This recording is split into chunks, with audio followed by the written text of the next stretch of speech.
유진그룹의 심장부 30층에 위치한 VVIP 이사회 회의실은 차가운 권위로 가득 차 있었다. 거대한 통유리창 밖으로 서울의 스카이라인이 한눈에 들어왔지만 회의실 안의 공기는 창밖의 풍경만큼이나 아찔하고 위태로웠다. 중앙에 놓인 거대한 흑단 테이블 주위로 그룹의 최고 임원들이 굳은 표정으로 앉아 있었다. 그들의 시선은 오직 한 사람 테이블 상석에 앉은 강진혁 회장에게 고정되어 있었다. 강진혁은 마치 왕좌에 앉은 사자처럼 여유롭게 등받이에 몸을 기댔다. 그의 맞춤 제작된 이탈리아산 정장은 한치의 흐트러짐도 없었고 날카롭게 다듬어진 머리카락과 냉철한 눈빛은 그의 성격을 그대로 보여주는 듯했다. 그는 만족스러운 미소를 머금은 채 입을 열었다.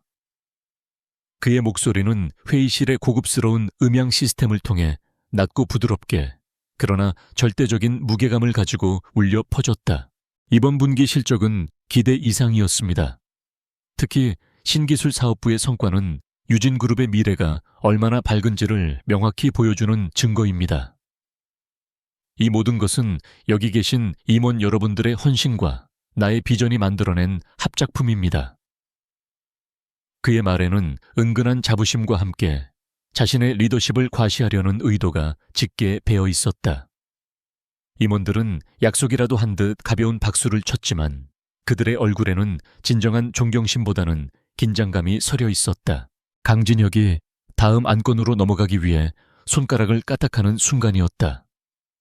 회의실 전면에 설치된 거대한 스마트 스크린이 지지직거리는 소음과 함께 미세하게 떨리기 시작했다. 처음에는 대수롭지 않게 여겼다. 최첨단 시스템이라도 가끔은 사소한 오류를 일으킬 수 있는 법이니까. 하지만 그 떨림은 점점 더 심해졌고 화면에 떠있던 분기별 실적 그래프가 알아볼 수 없을 정도로 깨지기 시작했다. 상황의 심각성을 가장 먼저 인지한 것은 기술 지원팀장이었다. 그는 자리에서 벌떡 일어나 어쩔 줄 몰라 하며 태블릿 PC를 조작하려 했지만 그의 태블릿 화면 역시 검게 변해 있었다. 그뿐만이 아니었다. 회의실에 있던 모든 전자기기, 임원들의 노트북, 스마트폰, 심지어 강진혁 회장의 손목에 찬 스마트워치까지 일제히 먹통이 되어버렸다. 회의실은 순식간에 원시적인 정적에 휩싸였다. 임원들 사이에서 불안한 웅성거림이 파도처럼 번져나갔다. 이게 무슨 일이야? 외부 해킹인가? 비상 시스템은 작동하고 있는 건가? 강진혁의 미간에 깊은 주름이 패였다. 그의 완벽하게 통제되던 공간에 감히 누군가 흠집을 냈다는 사실에 불쾌감이 치밀어 올랐다. 그는 버럭 소리를 질렀다. 보안팀은 지금 뭘 하고 있는 건가? 당장 원인을 파악하고 시스템을 복구해. 그의 명령이 차에 끝나기도 전에 회의실의 모든 스피커에서 날카로운 파열음이 터져나왔다. 임원들은 모두 반사적으로 귀를 막았다. 잠시 후 모든 소음이 멎고 스피커에서는 전혀 예상치 못한 소리가 흘러나왔다. 그것은 변성기가 채 오지 않은 어린아이의 목소리였다. 하지만 그 목소리는 아이 특유의 순수함 대신 얼음장처럼 차갑고 강철처럼 단단한 의지를 담고 있었다. 조용히 단 한마디였지만 그 말에는 회의실에 있는 모든 거물들을 압도하는 힘이 실려 있었다. 모두가 숨을 죽이고 스피커와 검게 변한 스크린을 번갈아 쳐다보았다. 강진혁의 얼굴은 분노로 붉게 달아올랐다. 감히 어떤 놈이 자신의 왕국에서 이런 장난질을 치는 것인가? 그는 자리에서 일어나 스크린을 노려보며 소리쳤다. 정체를 밝혀라. 이 겁쟁이 같은 놈 숨어서 장난치지 말고 썩 나오지 못해. 그의 외침에 응답하듯 전면 스크린의 어둠이 서서히 걷히기 시작했다. 화면은 노이즈 낀 흑백 영상으로 전환되었고 희미한 실루엣이 드러났다. 처음에는 형체를 알아보기 어려웠지만 초점이 맞춰지면서 모두는 경악을 금치 못했다. 화면에 나타난 것은 어두운 방 안 여러 대의 모니터 불빛을 배경으로 의자에 앉아있는 작은 아이의 모습이었다. 아이는 고작 8살 정도로밖에 보이지 않았다. 아이는 단정하게 빗어 넘긴 머리에 값비싼 옷을 입고 있었지만 그런 것들은 전혀 눈에 들어오지 않았다. 시선을 사로잡는 것은 아이의 눈빛이었다. 그 작은 얼굴에 박힌 두 눈은 나이에 맞지 않게 깊고 총명했으며 세상을 달관한 듯한 냉소마저 느껴졌다. 아이는 마치 이 모든 상황이 자신의 손바닥 위에 있다는 듯 카메라 렌즈를 꿰뚫어 볼 것처럼 정면을 응시하고 있었다. 그 시선은 정확히 강진혁을 향해 있었다. 회의실 안의 모든 사람들은 할 말을 잃었다. 거대 그룹의 심장부를 마비시킨 해커가 고작 8살짜리 꼬마라니. 이것은 현실이 아니라 악몽이거나 혹은 아주 질 나쁜 몰래카메라일 뿐이라고 생각하고 싶었다. 하지만 아이의 입이 열리는 순간 그것이 끔찍한 현실임을 모두가 깨달아야 했다. 아이는 강진혁을 향해 마치 오랜 원수를 대하듯 차차갑게 입을 열었다. 오랜만입니다, 작은 아버지. 작은 아버지라는 호칭에 회의실은 얼어붙었다. 임원들은 서로의 얼굴을 쳐다보며 수군거렸다. 강진혁 회장에게 조카가 있었던가. 그것도 저렇게 어린 조카가 강진혁의 얼굴은 새하얗게 질려 있었다. 그의 동공은 지진이라도 일어난 듯 격렬하게 흔들렸다. 그는 자신도 모르게 뒷걸음질치며 중얼거렸다. 너는 분명 이민준. 화면 속의 아이 이민준은 희미하게 미소를 지었다. 하지만 그것은 기쁨의 미소가 아니라 사냥감을 앞에 둔 포식자의 미소였다. 제 이름을 기억하고 계시는군요, 강진혁 회장님. 하긴 제 아버지의 모든 것을 빼앗아 그 자리에 앉았으니 제 이름쯤은 잊지 않으셨겠죠. 그의 목소리는 여전히 어렸지만 그 안에 담긴 증오와 경멸은 날카로운 비수가 되어 강진혁의 심장을 파고들었다. 강진혁은 간신히 정신을 차리고 소리쳤다. 네가 어떻게 살아있는 거냐? 너는 8년 전 그 사고로 내 애비와 함께 죽었어야 했어. 그의 입에서 나온 말은 그가 오랫동안 숨겨왔던 추악한 진실의 편린이었다. 몇몇 눈치 빠른 임원들의 얼굴이 굳어졌다. 그들은 지금 역사적인 순간 혹은 끔찍한 재앙의 서막을 목격하고 있다는 것을 직감했다. 민주는 고개를 저었다. 아니요, 작은 아버지. 당신의 계획은 완벽하지 않았습니다. 당신은 너무 많은 것을 간과했고 너무 오만했습니다. 당신이 권력에 취해 축배를 드는 동안 저는 아주 먼 곳에서 칼을 갈고 있었습니다. 당신의 목을 벨 이 순간만을 기다리면서 말입니다. 아이의 입에서 나온 말이라고는 믿을 수 없는 어느 섬뜩한 선언에 모두가 숨을 삼켰다. 그리고 마침내 이 모든 사태의 핵심을 관통하는 폭탄과도 같은 선언이 이어졌다. 이민주는 의자에서 일어나 카메라에 한 발짝 더 가까이 다가섰다. 그의 작은 얼굴이 화면을 가득 채웠다. 그의 눈빛은 불꽃처럼 타오르고 있었다. 그는 회의실의 모든 사람들에게 그리고 전 세계를 향해 외치듯 분명하고 힘있는 목소리로 말했다. 내가 돌아왔다. 그 한마디는 천둥처럼 회의실을 울렸다. 강진혁은 휘청거리며 테이블을 짚었다. 그의 머릿속은 새하얗게 비어버렸다. 이민준의 선언은 계속되었다. 목소리는 점점 더 커지고 그 안에 담긴 분노와 확신은 회의실의 공기를 진동시켰다. 아버지는 죽지 않았습니다. 당신이 꾸민 비열한 함정 속에서도 아버지는 살아남으셨습니다. 그리고 나는 내 아버지의 아들로서 당신이 피와 배신으로 쌓아 올린 모든 것을 되찾으러 왔습니다. 유진그룹의 회장 자리, 아버지의 명예, 그리고 당신이 짓밟은 모든 진실까지 남김없이 선언이 끝나는 순간 화면은 다시 암전되었다. 회의실의 모든 시스템이 언제 그랬냐는 듯 정상으로 돌아왔다. 조명이 환하게 켜지고 임원들의 노트북과 스마트폰 화면에 불이 들어왔다. 하지만 그 누구도 움직이지 못했다. 그들은 방금 전까지 자신들을 지배했던 최첨단 기술의 마비보다 8살 소년이 남긴 말의 마비에서 헤어 나오지 못하고 있었다. 강진혁은 거친 숨을 몰아쉬며 주저앉았다.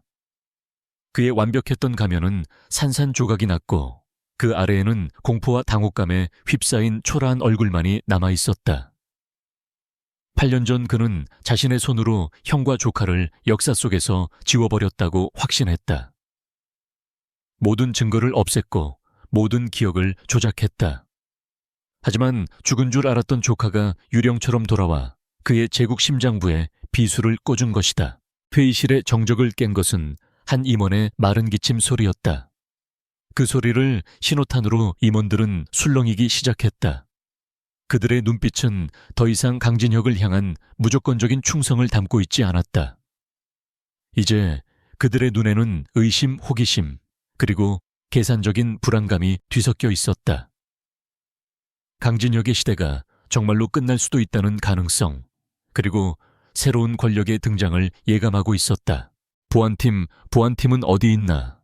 강진혁은 목이 터져라 외쳤다. 잠시 후 허둥지둥 달려온 보안팀장과 기술팀장이 그의 앞에 섰다. 그들은 사색이 된 얼굴로 고개를 숙였다. 강진혁은 그들의 멱살이라도 잡을 기세로 달려들며 으르렁거렸다. 당장 저놈의 위치를 추적해 지구 끝까지라도 쫓아가서 잡아와. 이건 단순한 해킹이 아니야. 반역이다. 기술팀장이 떨리는 목소리로 보고했다. 회장님, 불가능합니다. 공격은 수백 개의 해외 프록시 서버를 경유했고 모든 로그 기록은 실시간으로 파기되었습니다. 흔적이 전혀 남아있지 않습니다. 마치 신기루처럼 나타났다가 사라졌습니다. 저희의 모든 방화벽과 보안 시스템은 속수무책으로 뚫렸습니다. 이런 수준의 해킹은 난생 처음 봅니다. 그의 보고는 강진혁의 마지막 이성의 끈을 끊어버렸다. 그는 옆에 있던 고급 크리스탈 물병을 집어 던졌다. 물병은 벽에 부딪혀 산산조각이 났다. 쓸모없는 놈들, 전부 다 쓸모없는 것들 뿐이야.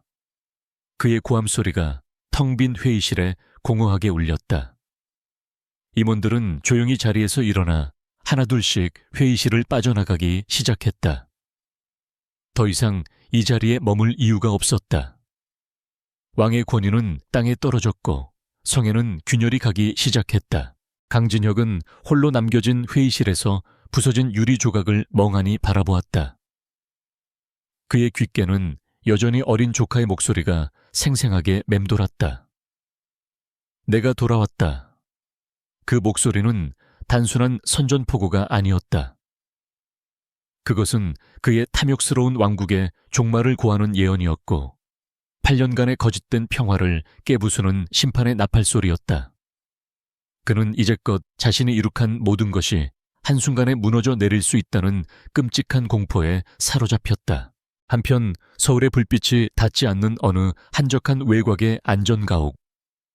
이민주는 자신의 노트북을 조용히 덮었다. 그의 옆에는 중년의 한 남자가 걱정스러운 눈빛으로 그를 바라보고 있었다. 그는 바로 이태성 전 회장의 비서실장이자 가장 충직한 신복이었던 박영진 이사였다. 8년 전 강진혁에 의해 쫓겨난 뒤로 그는 오직 이 순간만을 위해 민준을 보호하고 양육해왔다. 민준아, 괜찮으냐? 박영진이 조심스럽게 물었다. 방금 전 거대 그룹을 상대로 전쟁을 선포한 아이라고는 믿기지 않을 만큼 민준의 얼굴은 평온했다. 하지만 그의 작은 주먹은 하얗게 질릴 정도로 굳게 쥐어져 있었다. 민준은 고개를 끄덕였다. 괜찮아요, 박 이사님. 이제 시작일 뿐인걸요. 삼촌이 어떤 표정을 지었을지 눈에 선하네요. 박영진은 민준의 머리를 쓰다듬으며 착잡한 표정을 지었다. 너무 위험한 계획이었다. 강진혁 회장은 이제 온갖 수단을 동원해서 널 찾아내려 할 거다. 그의 말에 민준은 고개를 들었다. 그 어린 눈빛에서 다시 한번 나이를 초월한 냉철함이 번뜩였다. 찾을 수 없을 거예요. 제가 만든 미로 속에서 길을 잃게 될 테니까요. 이건 그가 제게서 모든 것을 앗아간 것에 대한 아주 작은 복수일 뿐이에요. 민주는 창밖의 어둠을 바라보았다. 그의 마음속에는 아버지에 대한 그리움과 강진혁에 대한 분노가 들끓고 있었다. 아버지는 항상 말씀하셨다.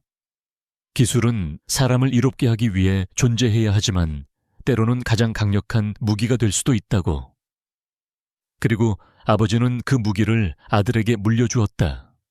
이제 그 무기를 어떻게 사용할지는 온전히 이민준의 손에 달려 있었다. 그의 선전포고는 유진그룹이라는 거대한 성에 작은 돌멩이 하나를 던진 것과 같았다. 하지만 그 돌멩이는 단순한 파문이 아니라 댐 전체를 무너뜨릴 거대한 균열의 시작이었다. 강진혁과 그의 제국은 아직 깨닫지 못하고 있었다. 그들이 상대해야 할 적은 단순히 뛰어난 해커가 아니라 천재 아버지의 두뇌와 복수심으로 단련된 괴물이라는 사실을. 서울의 밤은 깊어갔고 거대한 폭풍이 조용히 그 서막을 올리고 있었다. 유진그룹 본사 30층 회장실은 태풍이 휩쓸고 간 듯한 모습이었다. 값비싼 도자기들이 바닥에 산산조각 나 흩어져 있었고 최고급 가죽 소파는 날카로운 것에 찢겨 속을 드러내고 있었다. 강진혁은 넥타이를 풀어 헤친 채 헝클어진 머리로 창가에 서서 서울의 야경을 내려다보고 있었다. 그의 등은 분노로 가늘게 떨리고 있었지만 그의 눈은 야경의 화려함이 아닌 깊은 어둠을 향해 있었다. 회의가 파탄난 직후 그는 모든 임원을 쫓아내고 자신의 공간에서 광란에 가까운 분노를 터뜨렸다. 하지만 육체적인 파괴 행위는 그의 내면을 잠식하는 공포와 혼란을 조금도 덜어주지 못했다. 죽은 줄 알았던 조카 이민준의 얼굴, 그리고 그 아이의 입에서 나온 아버지는 죽지 않았다는 말이 그의 뇌리에서 떠나지 않고 메아리 쳤다. 그것은 저주와도 같았다. 회장님. 노크 소리와 함께 비서실장이 조심스럽게 안으로 들어왔다. 그의 뒤로는 보안 총괄 책임자와 IT 전략팀장이 죄인처럼 고개를 숙인 채 서 있었다. 강진혁은 돌아보지 않고 물었다. 그의 목소리는 쇳소리가 섞인 것처럼 거칠었다. 찾았나? 그 짧은 질문에 담긴 살기를 감지한 보안 책임자의 어깨가 움츠러들었다. 그는 떨리는 목소리로 대답했다. 죄송합니다, 회장님. 아직입니다. 앞서 보고 드린 대로 어떠한 흔적도 찾을 수 없었습니다. 마치 처음부터 존재하지 않았던 것처럼 깨끗합니다. 그 대답에 강진혁은 천천히 몸을 돌렸다. 그의 얼굴에는 더 이상 분노가 없었다. 대신 그 자리에는 모든 감정이 증발해버린 듯한 차가운 냉기가 서려 있었다. 그는 조용히 그들에게 다가갔다. 자네들은 유진그룹 최고의 전문가들이지. 국내 최고의 연봉을 받고 최고의 장비를 사용하고 있어. 그런데 고작 8살짜리 꼬마 하나를 찾아내지 못한다는 건가? 이게 말이 된다고 생각하나?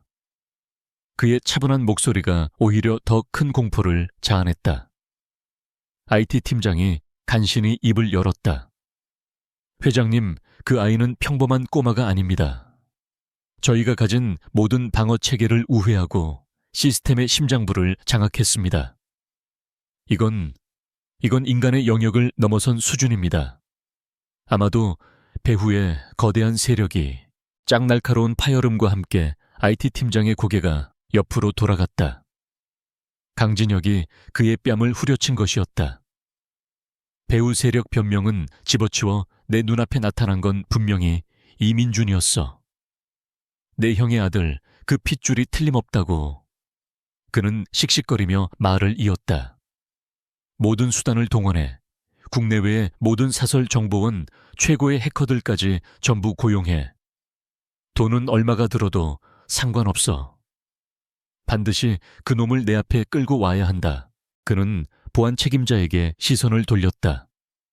그리고 8년 전 사고 기록을 다시 조사해. 당시 수습에 관여했던 모든 인물들을 다시 한번 훑어보고 조금이라도 의심스러운 자가 있다면 즉시 보고해. 내 형 이태성이 정말로 살아있을 가능성까지 염두에 둬야 한다. 이태성이라는 이름을 입에 올리는 순간 강진혁 자신의 심장이 차갑게 내려앉는 것을 느꼈다. 만약 형이 정말 살아있다면 이것은 단순한 조카의 반란이 아니라 진짜 왕의 귀환을 알리는 신호탄일지도 모른다. 비서실장과 두 팀장이 쫓겨나듯 회장실을 나가자 방 안에는 다시 정적이 찾아왔다. 강진혁은 힘없이 의자에 주저앉았다. 그는 8년 전 그날을 떠올렸다. 형의 천재성을 질투하고 그의 온화한 리더십에 가려진 자신의 야망을 실현하기 위해 얼마나 치밀한 계획을 세웠던가. 완벽한 사고로 위장한 제거, 그리고 유언장 조작을 통한 경영권 승계까지. 모든 것이 그의 계획대로였다. 하지만 그는 가장 중요한 변수를 놓쳤다. 바로 형이 남긴 유일한 핏줄 이민준이었다. 한편 강진혁의 분노가 들끓는 도심의 마천루에서 멀리 떨어진 한적한 안전가옥에서는 전혀 다른 풍경이 펼쳐지고 있었다. 박영진 이사는 따뜻한 우유 한 잔을 이민준의 책상 위에 조심스럽게 내려놓았다. 민준은 거대한 모니터에 떠있는 복잡한 데이터들을 응시하고 있었다. 그의 작은 손가락은 키보드 위에서 춤을 추듯 현란하게 움직였다. 화면에 비친 아이의 얼굴은 나이에 맞지 않는 집중력과 결의로 가득했다. 민준아, 이제 그만하고 좀 쉬거라. 오늘 아주 큰일을 해냈잖니. 박영진의 목소리에는 걱정과 대견함이 뒤섞여 있었다. 그는 민준의 곁을 지키며 이 아이가 평범한 어린 시절을 잃어버린 채 복수라는 무거운 짐을 짊어지게 된 현실에 늘 가슴 아파했다. 민준은 모니터에서 눈을 떼지 않은 채 대답했다. 아직 시작도 안 했어요, 이사님. 이건 그냥 인사였을 뿐이에요. 이제 곧 삼촌의 방역이 시작될 테니 대비해야 해요. 박영진은 한숨을 쉬며 민준의 옆에 앉았다. 그는 책상 한쪽에 놓인 낡은 사진 액자를 집어들었다. 사진 속에는 젊은 시절의 이태성 회장이 어린 민준을 목말 태운 채 환하게 웃고 있었다. 그 모습은 평범하고 행복한 어느 부자의 모습과 다를 바 없었다. 박영진은 사진을 어루만지며 과거를 회상했다. 8년 전 모든 것이 무너져 내렸던 그날의 기억이 어제 일처럼 생생했다. 그때의 이민준은 고작 5살도 차에 되지 않은 아이였다. 하지만 아이는 이미 아버지의 천재성을 그대로 물려받아 컴퓨터와 숫자에 비범한 재능을 보이고 있었다. 이태성 회장은 아들의 재능을 일찍이 발견하고 그것을 억누르기보다는 즐거운 놀이로 만들어 주었다. 그는 아들을 위해 복잡한 암호 풀기 게임이나 가상의 시스템에 침투하는 시뮬레이션 프로그램을 직접 만들어주곤 했다. 어느 날 저녁 이태성은 자신의 연구실에서 어린 민준을 무릎에 앉히고 모니터를 가리켰다. 민준아, 이건 아빠가 너를 위해 만든 특별한 놀이터란다. 이름은 프로메테스야. 세상 그 누구도 들어올 수 없고 오직 너와 나만이 아는 비밀의 공간이지. 그는 민준에게 프로메테스 시스템에 접속하는 방법과 그 안에서 정보를 숨기고 또 찾는 방법을 가르쳐 주었다. 당시 민준에게 그것은 세상에서 가장 재밌는 숨바꼭질 게임일 뿐이었다. 하지만 이태성의 눈빛에는 아들과의 즐거운 놀이 이면에 깊은 우려가 담겨 있었다. 그는 동생 강진혁의 야망과 탐욕을 이미 간파하고 있었다. 그는 동생이 언젠가 자신을 배신할지도 모른다는 불길한 예감에 사로잡혔다.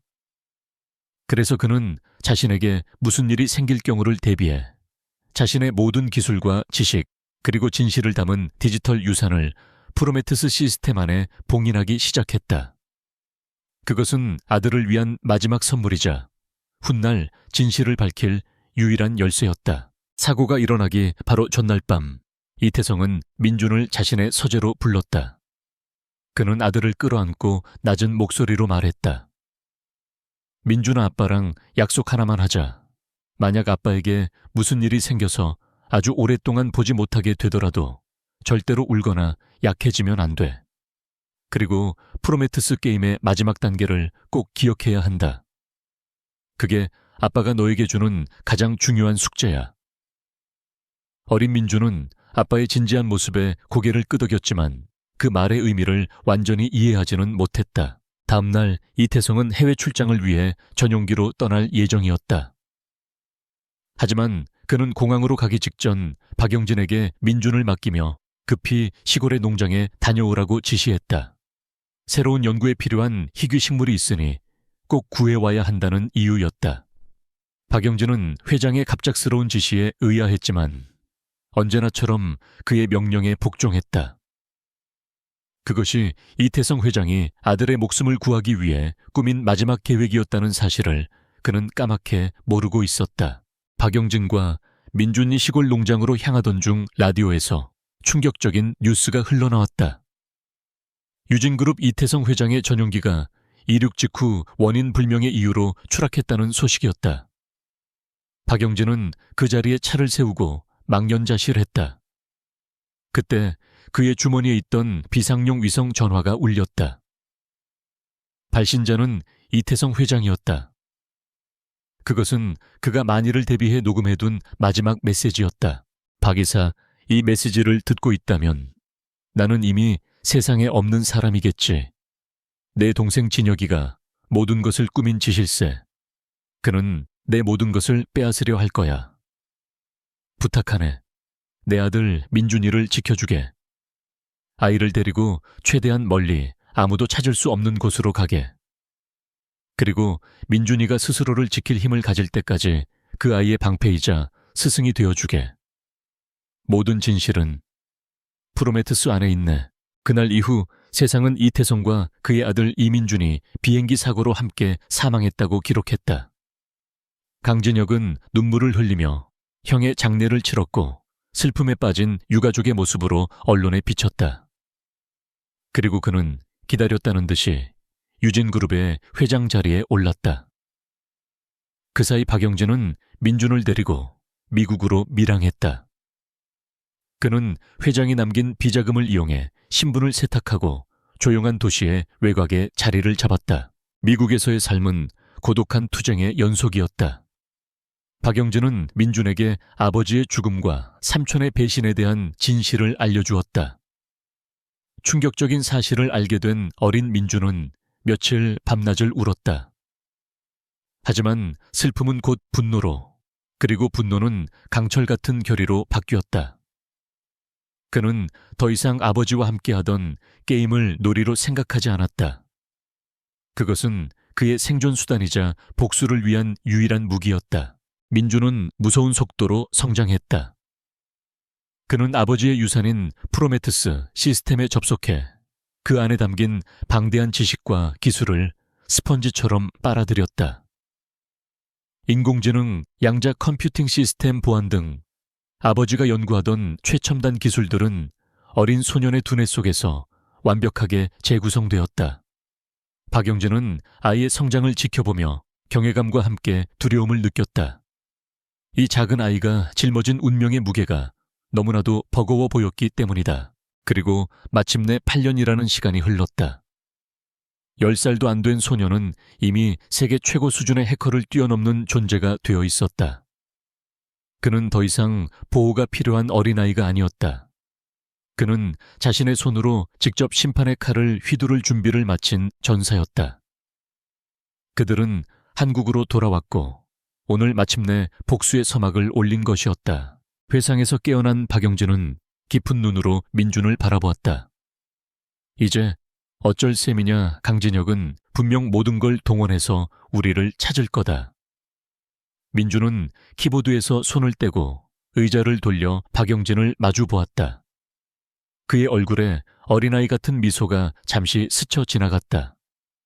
걱정 마세요.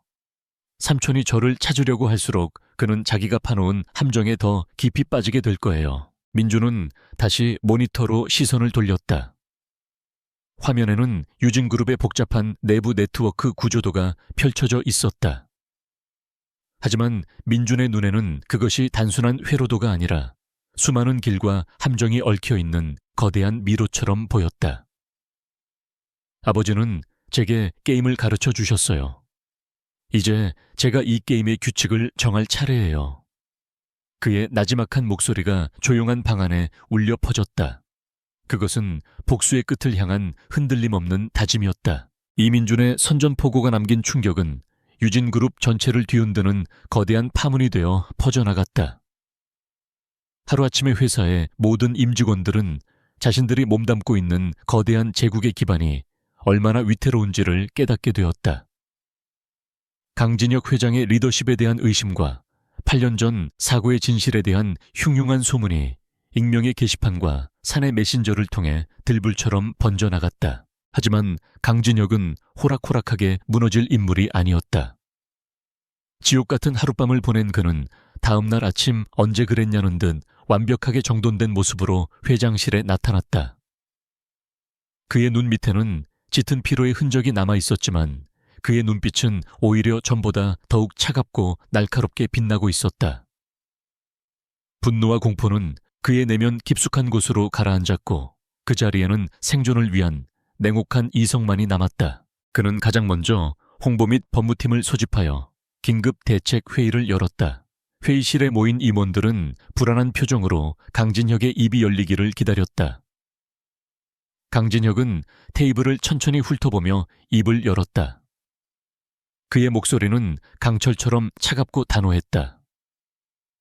어젯밤 일은 우리 그룹의 존립을 위협하는 명백한 테러 행위다. 나는 오늘부로 이 사태를 비상경영 체제로 규정하고 모든 가용 자원을 동원해 배후 세력을 색출하고 위기를 타개할 것이다. 그는 말을 이었다. 언론에는 이렇게 발표하도록. 이번 해킹은 유진그룹의 핵심 기술을 노린 해외 경쟁사의 소행이며 그들은 심리적 혼란을 야기하기 위해 어린아이의 이미지를 비열하게 이용했다. 우리는 피해자이며 동시에 대한민국의 경제 안보를 지키는 최전선에 서 있다. 이 프레임을 유지하며 여론을 우리에게 유리하게 이끌어 가야 한다. 그의 지시는 명확하고 구체적이었다. 책임을 외부로 돌리고 자신들을 피해자로 포장하여 동정 여론을 형성하는 것. 위기관리의 가장 고전적이면서도 효과적인 방법이었다. 홍보팀장은 그의 지시에 감탄하면서도 조심스럽게 물었다. 하지만 회장님 화면에 나타난 아이가 돌아가신 이태성 전 회장님의 아드님이라는 소문이 이미 파다합니다. 이 부분은 어떻게 대응해야 그의 말이 차에 끝나기도 전에 강진혁의 싸늘한 시선이 그에게 꽂혔다. 소문은 소문일 뿐이다. 죽은 아이는 돌아올 수 없어. 그것은 조작된 영상이거나 혹은 그 아이를 닮은 대역일 뿐이다. 다시는 내 앞에서 그런 헛소리를 입에 담지 마라. 강진혁의 서슬퍼런 기세에 회의실은 다시 얼어붙었다. 그는 법무팀장을 향해 고개를 돌렸다. 이번 사태와 관련하여 허위 사실을 유포하거나 내부 정보를 유출하는 자는 지위 고하를 막론하고 즉시 파면하고 가능한 모든 민형사상 책임을 묻도록 해라. 특히 사내에서 동요를 일으키는 자들은 일벌백계 하여 다시는 그런 시도를 할 엄두도 내지 못하게 만들어야 한다. 회의가 끝나자마자 유진그룹의 언론 플레이는 일사불란하게 시작되었다. 강진혁 회장은 직접 기자회견에 나서 비장한 표정으로 회사의 입장을 발표했다. 그는 교묘하게 편집된 자료들을 근거로 제시하며 이번 해킹 공격이 얼마나 조직적이고 악의적인지를 설명했다. 유진그룹이 소유한 여러 언론사들은 그의 발표를 대서특필하며 기업 사냥꾼들의 비인도적인 공격이라는 자극적인 헤드라인을 뽑아냈다. 순식간에 여론은 동정론으로 기울기 시작했다. 하지만 강진혁은 여론전이 단지 시간 벌기에 불과하다는 것을 잘 알고 있었다. 진짜 싸움은 눈에 보이지 않는 디지털 세상에서 벌어지고 있었다. 그는 자신의 집무실에서 최고 등급의 보안 회선으로 누군가와 화상통화를 연결했다. 화면에 나타난 것은 덥수룩한 수염에 음침한 눈빛을 한 중년의 남자였다. 그는 세계적으로 악명 높은 용병 해커 집단 섀도우 신디케이트의 수장이었다. 오랜만이군 미스터 강. 당신 같은 거물이 나를 직접 찾다니 아주 재미있는 일이 터진 모양이지. 남자가 비웃음 섞인 말투로 말했다. 강진혁은 그의 비아냥거림을 무시하고 본론으로 들어갔다. 내게 도전한 놈이 있다. 스스로를 프로메테스라고 칭하는 것 같은데 정체는 불분명하다. 너희들의 실력을 총동원해서 그놈의 IP 주소, 실시간 위치, 하다못해 사용하는 컴퓨터의 사양까지 모든 것을 알아내라. 섀도우 신디케이트의 수장은 흥미롭다는 듯 눈을 빛냈다. 유진그룹의 철옹성을 뚫은 해커라. 보통 실력자는 아닐 텐데 보수는 두둑하게 챙겨주겠지. 강진혁은 망설임 없이 대답했다. 성공 보수로 $500만 지급하겠다. 유진그룹의 모든 리소스를 활용할 수 있는 백도어 권한도 제공하지. 대신 조건이 있다. 그놈을 산채로 내 앞에 데려와야 한다. 어떠한 저항도 할 수 없는 상태로. 그의 목소리에는 섬뜩한 살기가 배어 있었다. $500만 구미가 당기는군. 좋아, 거래하지. 남자는 만족스러운 미소를 지으며 통화를 끊었다. 강진혁은 이제 디지털 전장에 자신을 대신해 싸울 가장 강력한 사냥개를 풀어놓은 셈이었다. 그는 이민준이 아무리 천재라 할지라도 산전수전 다 겪은 전문 용병 해커들의 집요한 추적을 피하지는 못할 것이라고 확신했다. 그의 두 번째 방역 카드는 그렇게 던져졌다. 마지막으로 그는 가장 중요하고도 가장 잔혹한 계획을 실행에 옮겼다.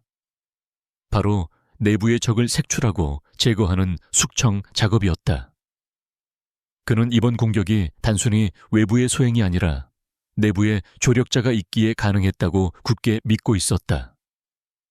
그리고 그 조력자는 분명 형 이태성에게 충성했던 옛 인물들 중에 있을 것이었다. 그는 자신의 신복인 감사팀장을 비밀리에 호출했다. 지금부터 자네에게 정원을 위임하겠다. 8년 전 이태성 회장 라인에 있었던 모든 임직원들의 목록을 만들어. 그리고 그들의 최근 1년간의 모든 통신 기록, 금융거래 내역, 사적인 뒷조사까지 샅샅이 뒤져서 먼지 하나라도 나오는 놈들은 전부 쳐내. 이유는 횡령 기밀 유출 뭐든 좋아. 합법적인 해고 절차 따위는 신경 쓰지 마. 내가 모든 것을 책임질 테니 내 제국에 숨어있는 쥐새끼들을 모조리 박멸해버려. 그의 명령은 비비린내 나는 숙청의 시작을 알리는 신호였다. 그 첫 번째 희생자는 개발 1팀을 오랫동안 이끌어왔던 최인규 부사장이었다. 그는 이태성 회장이 가장 신임했던 엔지니어 중 한 명이었고 강진혁 체제에서도 묵묵히 자신의 자리를 지키며 존경받던 인물이었다. 하지만 그것이 그의 죄였다. 이태성의 그림자를 지니고 있다는 것 자체가 강진혁에게는 위협이었던 것이다.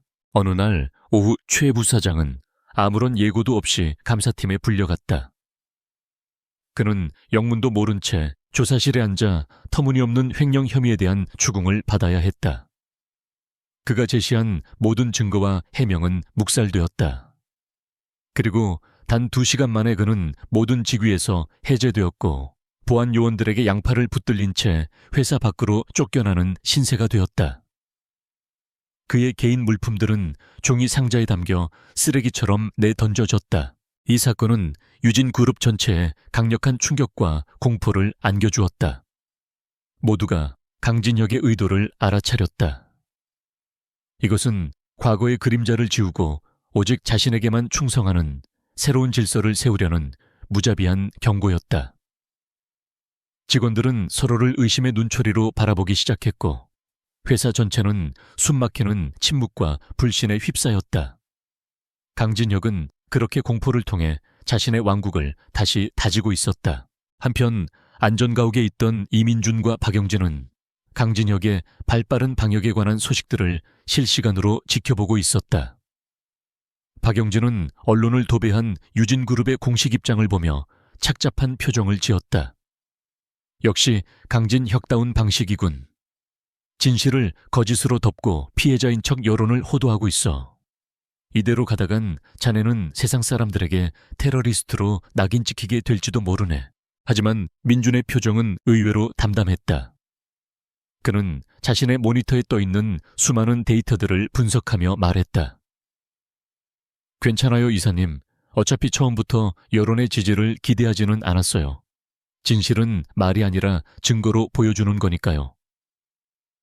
삼촌이 언론을 이용해 연막을 치는 것은 그만큼 그가 불안하고 초조하다는 증거일 뿐이에요. 그는 잠시 키보드를 두드리더니 새로운 창을 화면에 띄웠다. 그의 표정이 미세하게 굳어졌다. 그리고 예상대로 사냥개들을 풀어놓았군요. 그의 화면에는 유진그룹의 네트워크 트래픽이 시각화된 그래프가 떠 있었다. 평소와는 다른 패턴의 이상 트래픽이 여러 경로를 통해 내부 시스템을 샅샅이 훑고 있었다. 그것은 매우 정교하고 조직적인 움직임이었다. 섀도우 신디케이트, 돈만 주면 영혼까지 팔아넘긴다는 놈들이에요. 삼촌이 꽤 거액을 쓴 모양이네요. 박영진의 얼굴이 하얗게 질렸다. 그 악명 높은 자들이라면 위험하지 않겠나. 민주는 고개를 저었다. 그들은 분명 위협적이지만 약점도 명확해요. 그들의 목적은 오직 돈이죠. 신념이나 명분 같은 건 없어요. 그리고 그런 자들은 언제나 더 큰 이익 앞에서 쉽게 흔들리기 마련이죠. 그의 눈빛은 마치 복잡한 체스판의 다음 수를 내다보는 것처럼 깊고 차분했다. 그때 민준이 설정해둔 비상경고 시스템이 조용히 울렸다. 유진그룹 내부의 협력자로부터 온 암호화된 메시지였다. 메시지는 아주 짧았다. 최인규 부사장 숙청당함. 다음은 누가 될지 모름. 모두가 두려워하고 있음. 메시지를 확인한 민준의 얼굴에서 처음으로 평정심이 사라졌다.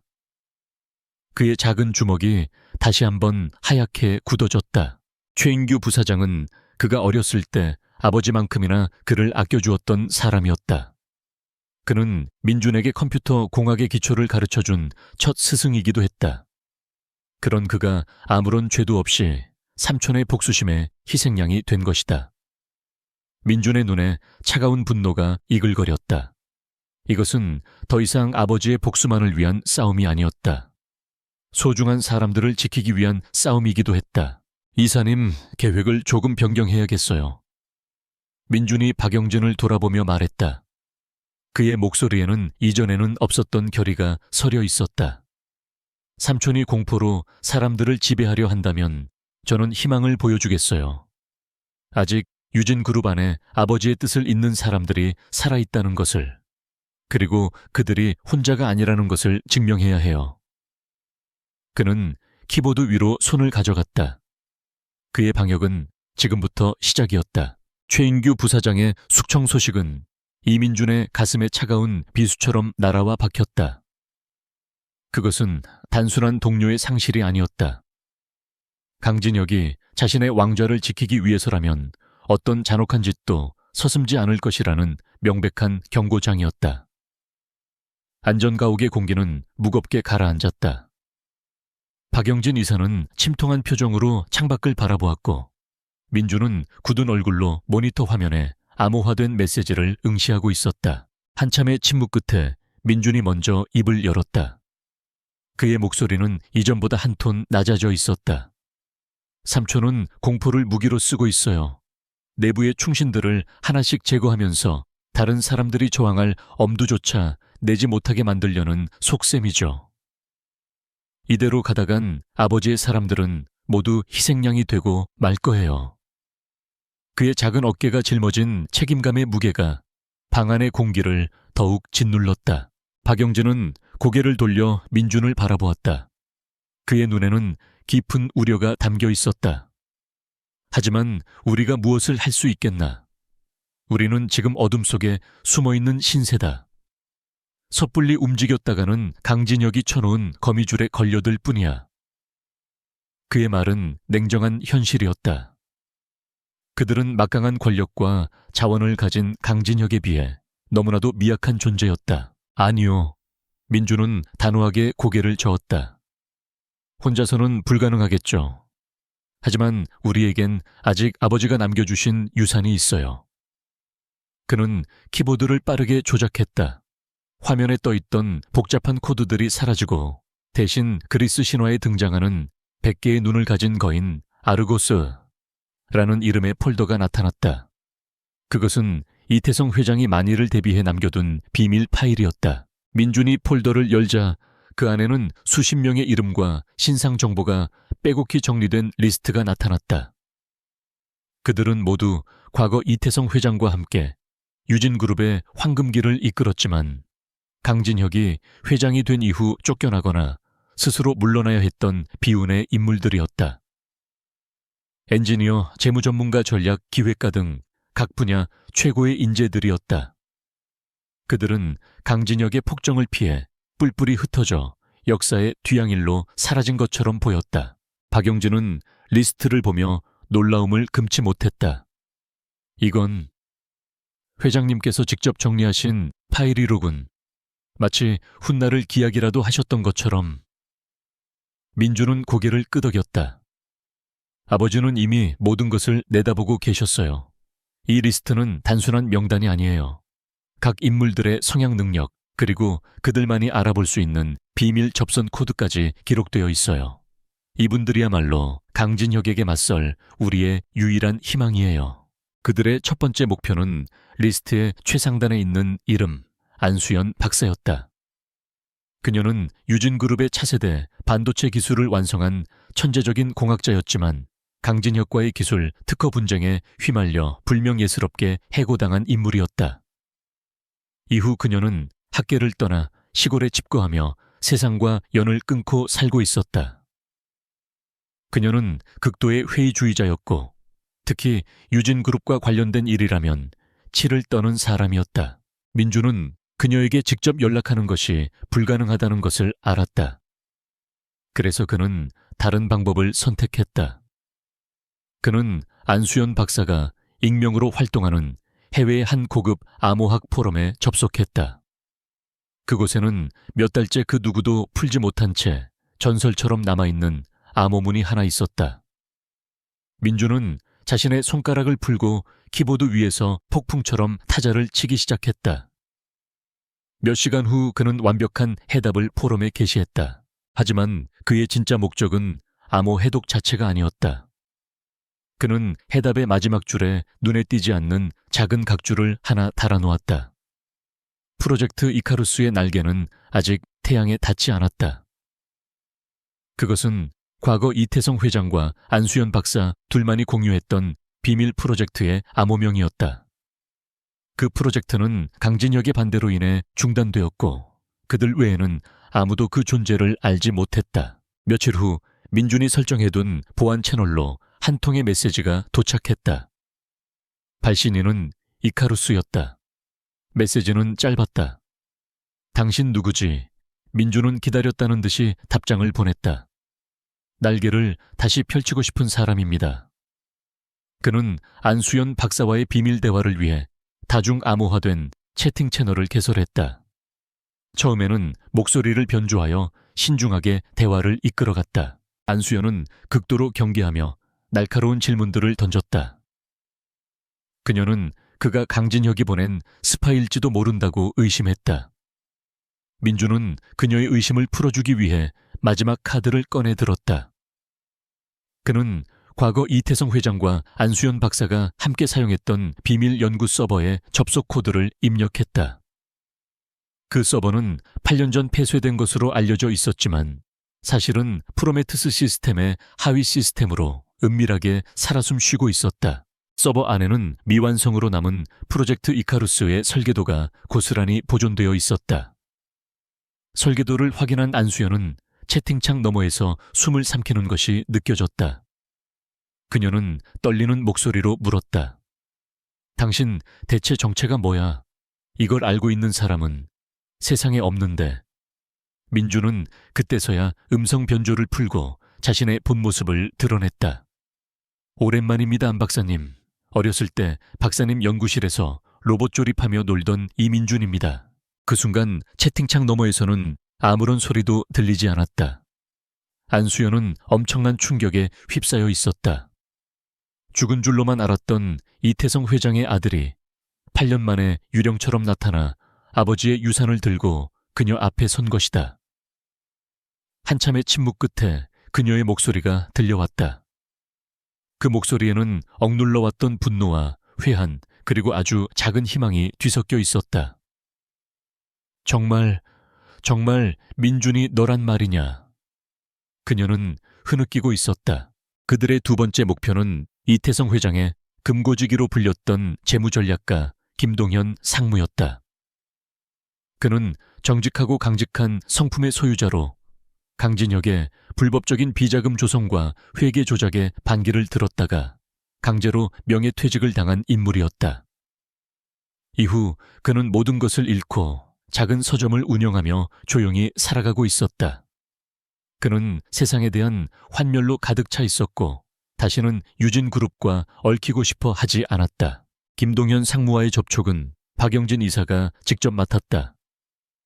그는 허름한 차림으로 김 상무가 운영하는 서점을 찾아갔다. 서점 안은 낡은 책 냄새와 먼지로 가득했다. 카운터에 앉아있던 김 상무는 초췌한 모습으로 박영진을 알아보았다.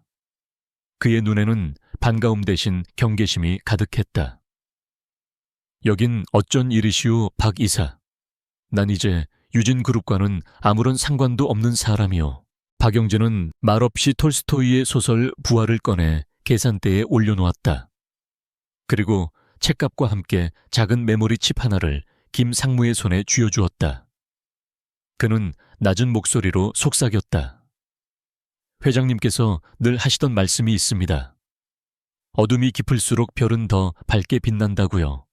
그리고 이 메모리의 암호는 프로메테스 자금 계획서 21B입니다. 그 말에 김동현 상무의 눈이 크게 흔들렸다.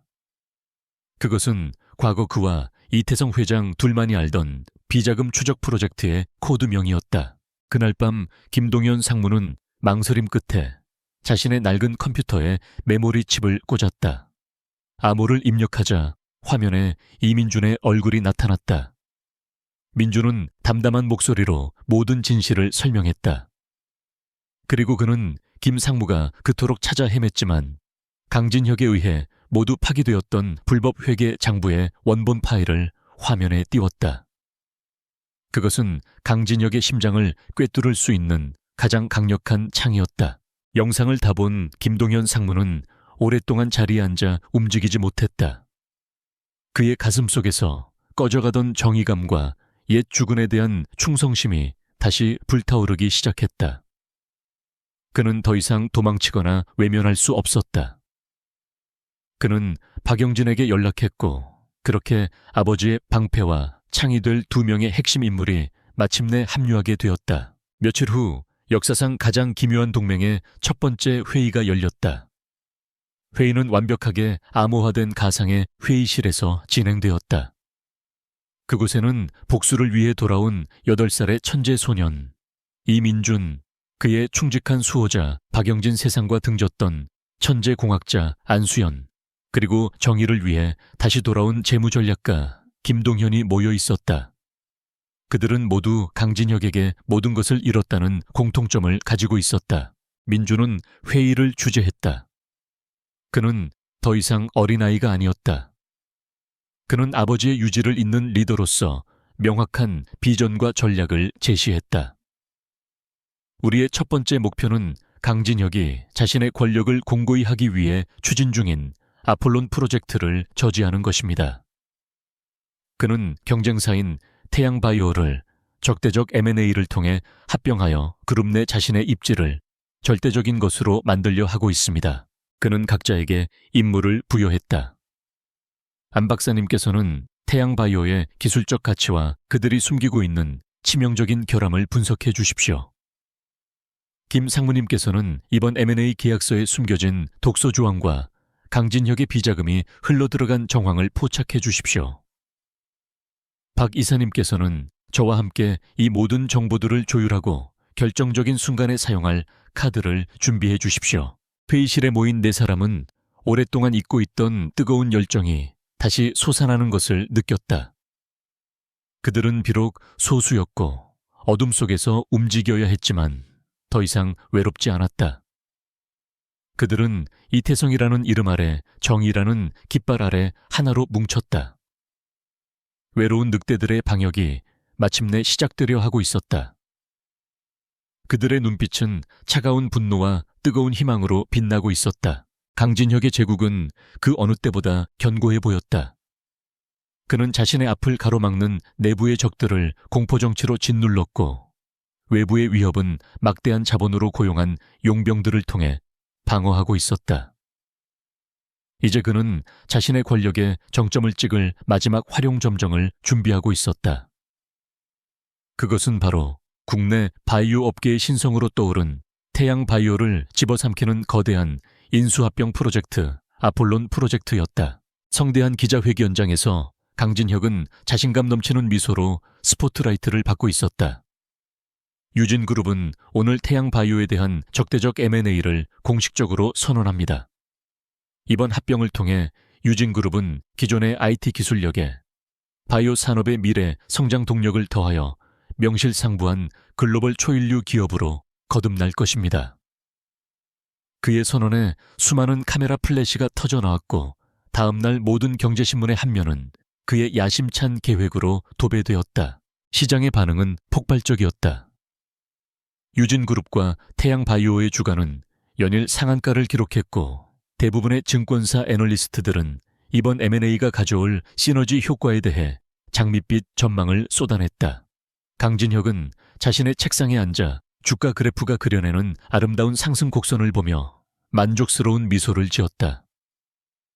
모든 것이 그의 뜻대로 흘러가고 있었다. 그는 이민준의 선전포고를 그저 어린아이의 치기 어린 반항으로 치부해버렸다. 하지만 그가 보지 못하는 어둠 속에서 보이지 않는 손들이 거대한 제국의 심장을 향해 조용히 움직이고 있었다. 안전가옥의 지하 벙커는 24시간 불이 꺼지지 않는 전쟁 상황실과도 같았다. 이민준과 그의 동료들은 강진혁이 만들어낸 화려한 축제의 이면에 숨겨진 균열을 찾아내기 위해 밤낮으로 매달리고 있었다. 그들의 첫 번째 공격은 가장 예측하기 어려운 방식으로 시작되었다. 재무 전문가 김동현 상무는 밤을 새워가며 아폴론 프로젝트의 자금 조달 계획서를 분석했다. 그의 날카로운 눈은 강진혁이 교묘하게 숨겨놓은 수많은 분식 회계와 자금 세탁의 흔적을 놓치지 않았다. 그는 보고서를 작성하는 대신 가장 의심스러운 자금 흐름, 몇 개만을 골라내어 익명의 해외 신용평가기관과 가장 비판적인 논조를 가진 경제 블로거 몇몇 책의 제보 형식으로 흘렸다. 그의 제보는 폭탄 선언이 아니었다. 그것은 마치 안개 속에서 던져진 작은 돌멩이와도 같았다. 태양바이오의 기업 가치가 지나치게 고평가된 것은 아닌가. 유진그룹이 동원한 인수자금의 출처가 일부 불분명하다. 와 같은 의혹 제기는 처음에는 시장의 거대한 열기 속에 묻혀버리는 듯했다. 강진혁의 홍보팀은 그것을 당위 차익을 노리는 공매도 세력의 흔들기라며 일축해버렸다. 하지만 그 작은 돌멩이는 보이지 않는 파문을 일으키기 시작했다. 며칠 후 이번에는 천재공학자 안수연 박사의 차례였다. 그녀는 태양바이오가 자랑하는 혁신적인 신약 기술의 핵심 코드를 분석하는 데 성공했다. 그리고 그녀는 그 기술에 치명적인 오류가 숨겨져 있다는 사실을 발견했다. 특정 조건에서 약물의 부작용이 통제 불가능한 수준으로 증폭될 수 있다는 엄청난 결함이었다. 이민주는 이 복잡한 기술적 데이터를 일반인도 쉽게 이해할 수 있는 한 편의 시뮬레이션 영상으로 만들었다. 영상은 태양바이오의 신약이 어떻게 끔찍한 결과를 초래할 수 있는지를 적나라하게 보여주었다. 그는 이 영상을 제약업계에 권위 있는 학술 저널과 시민단체에 이메일로 발송했다. 물론 이번에도 발신자는 존재하지 않는 유령이었다. 두 번째 공격은 시장에 즉각적인 충격을 주었다. 기술의 안정성에 대한 의혹이 제기되자 태양바이오의 주가가 급락하기 시작했다. 처음에 제기되었던 재무 건전성에 대한 의심이 기술적 결함이라는 구체적인 근거를 얻게 되자 투자자들의 불안감은 걷잡을 수 없이 커져 나갔다. 강진혁이 애써 띄워놓았던 축제의 풍선에 보이지 않는 바늘구멍이 뚫린 셈이었다. 강진혁은 자신의 사무실에서 보고를 받으며 경로했다. 도대체 어디서 정보가 새어나가는 거냐? 내부 소행인가? 아니면 태양바이오 측의 방해 공작인가? 그는 고용한 용병 해커 집단 섀도우 신디케이트를 닥달했지만 그들조차도 정보 유출의 경로를 전혀 찾아내지 못했다. 모든 공격은 흔적을 남기지 않는 유령처럼 이루어지고 있었다. 그는 보이지 않는 적과 싸우는 기분이었다. 상황은 점점 더 악화되었다. 공정거래위원회는 아폴론 프로젝트에 대한 독과점 심사를 이례적으로 엄격하게 진행하겠다고 발표했고, 금융감독원 역시 유진그룹의 자금 조달 과정에 대한 비공식적인 조사에 착수했다는 루머가 돌았다. 강진혁이 공들여 쌓아올린 M&A의 명분은 하나씩 허물어지고 있었다. 그는 더 이상 상황을 방관할 수 없었다. 그는 정면 돌파를 선택했다. 그는 태양바이오의 이사회를 소집하여 긴급 화상회의를 요청했다. 그는 자신의 막강한 자금력과 영향력을 이용해 이사들을 압박하여 더 큰 문제가 터지기 전에 합병계약서에 도장을 찍게 할 작정이었다. 그는 자신의 계획이 성공할 것이라고 굳게 믿었다. 화면 너머의 늙은 이사들은 결국 돈의 힘 앞에 굴복할 것이기 때문이었다. 회의는 팽팽한 긴장감 속에서 시작되었다. 강진혁은 유창한 언변으로 M&A의 당위성을 역설하며 현재 시장에 떠도는 모든 의혹은 근거 없는 루머일 뿐이라고 주장했다. 그는 흔들리는 이사들을 향해 더욱 달콤한 조건들을 제시하며 회유했다. 그의 설득에 몇몇 이사들의 표정이 흔들리는 것이 보였다. 강진혁은 승리를 예감하며 속으로 미소 지었다. 바로 그 순간이었다. 회의에 사용되던 모든 화면이 순간적으로 지지직거리며 노이즈가 발생했다. 강진혁의 심장이 철렁 내려앉았다. 또다시 그놈의 소행인가? 하지만 이번에는 지난번처럼 시스템이 마비되지는 않았다. 잠시 후 화면은 정상으로 돌아왔다. 하지만 강진혁이 발표하던 프레젠테이션 화면 대신 전혀 다른 문서가 화면 중앙에 떠 있었다. 그것은 복잡한 자금 흐름을 보여주는 도표였다. 카리브해 조세피난처에 위치한 한 페이퍼 컴퍼니에서 시작된 검은 돈이 여러 단계를 거쳐 세탁된 후 이번 M&A를 위해 설립된 특수목적법인으로 흘러 들어가는 과정이 적나라하게 그려져 있었다. 그리고 그 페이퍼 컴퍼니의 소유주는 바로 강진혁 자신이었다. 김동현 상무가 찾아낸 비자금의 결정적인 증거였다. 문서는 단 30초 동안만 화면에 노출되었다. 하지만 그것만으로도 충분했다. 회의에 참석한 모든 이사들은 그 충격적인 내용을 똑똑히 목격했다. 화면은 다시 원래의 프레젠테이션 화면으로 돌아왔지만 회의실의 분위기는 이미 돌이킬 수 없을 정도로 싸늘하게 식어 있었다. 태양바이오의 이사회 의장은 굳은 표정으로 입을 열었다. 강 회장님, 오늘 회의는 이만 중단해야겠습니다. M&A에 대해 원점에서 재검토할 필요가 있겠습니다. 그 말을 끝으로 화상회의는 일방적으로 종료되었다. 강진혁은 텅 빈 화면을 망연자실하게 바라보았다. 그의 완벽했던 계획은 산산조각이 났다. 그는 이번 공격이 지난번과는 차원이 다르다는 것을 깨달았다. 이것은 단순한 해킹이나 정보 유출이 아니었다. 상대는 그의 모든 움직임을 손바닥처럼 들여다보고 가장 치명적인 순간에 가장 아픈 곳을 찌르는 법을 알고 있었다. 그는 온몸의 피가 차갑게 식는 것을 느끼며 중얼거렸다. 이민준, 내 놈이구나. 그는 더 이상 그 공격의 배후에 있는 존재를 의심하지 않았다. 8살짜리 조카가 아니라 형 이태성의 유령이 자신의 목을 조여오고 있는 것만 같았다. 아폴론 프로젝트의 실패는 단순한 사업적 손실을 넘어 그의 제국에 돌이킬 수 없는 균열을 만들었다. 그리고 그 균열의 틈새로 복수의 그림자가 서서히 스며들고 있었다. 아폴론 프로젝트의 좌초는 강진혁의 왕국에 거대한 균열을 남겼다. 그의 리더십은 크게 흔들렸고 이사회와 투자자들은 그에게 노골적인 불신을 드러내기 시작했다. 강진혁은 사태를 수습하기 위해 동분서주했지만 한번 돌아선 여론과 시장의 신뢰를 되돌리기란 쉽지 않았다. 거대한 폭풍이 휩쓸고 간 유진그룹은 잠시 숨을 고르며 상처를 핥고 있었다. 이 소강 상태는 이민준과 그의 동맹에게 귀중한 시간을 벌어주었다. 안전가옥의 벙커에서 그들은 작은 승리를 자축했다. 김동연 상무는 흡족한 표정으로 재무보고서를 검토했고 안수연 박사는 오랜만에 편안한 미소를 지었다. 박영진 이사 역시 안도의 한숨을 내쉬었다. 하지만 이민준만은 웃지 않았다.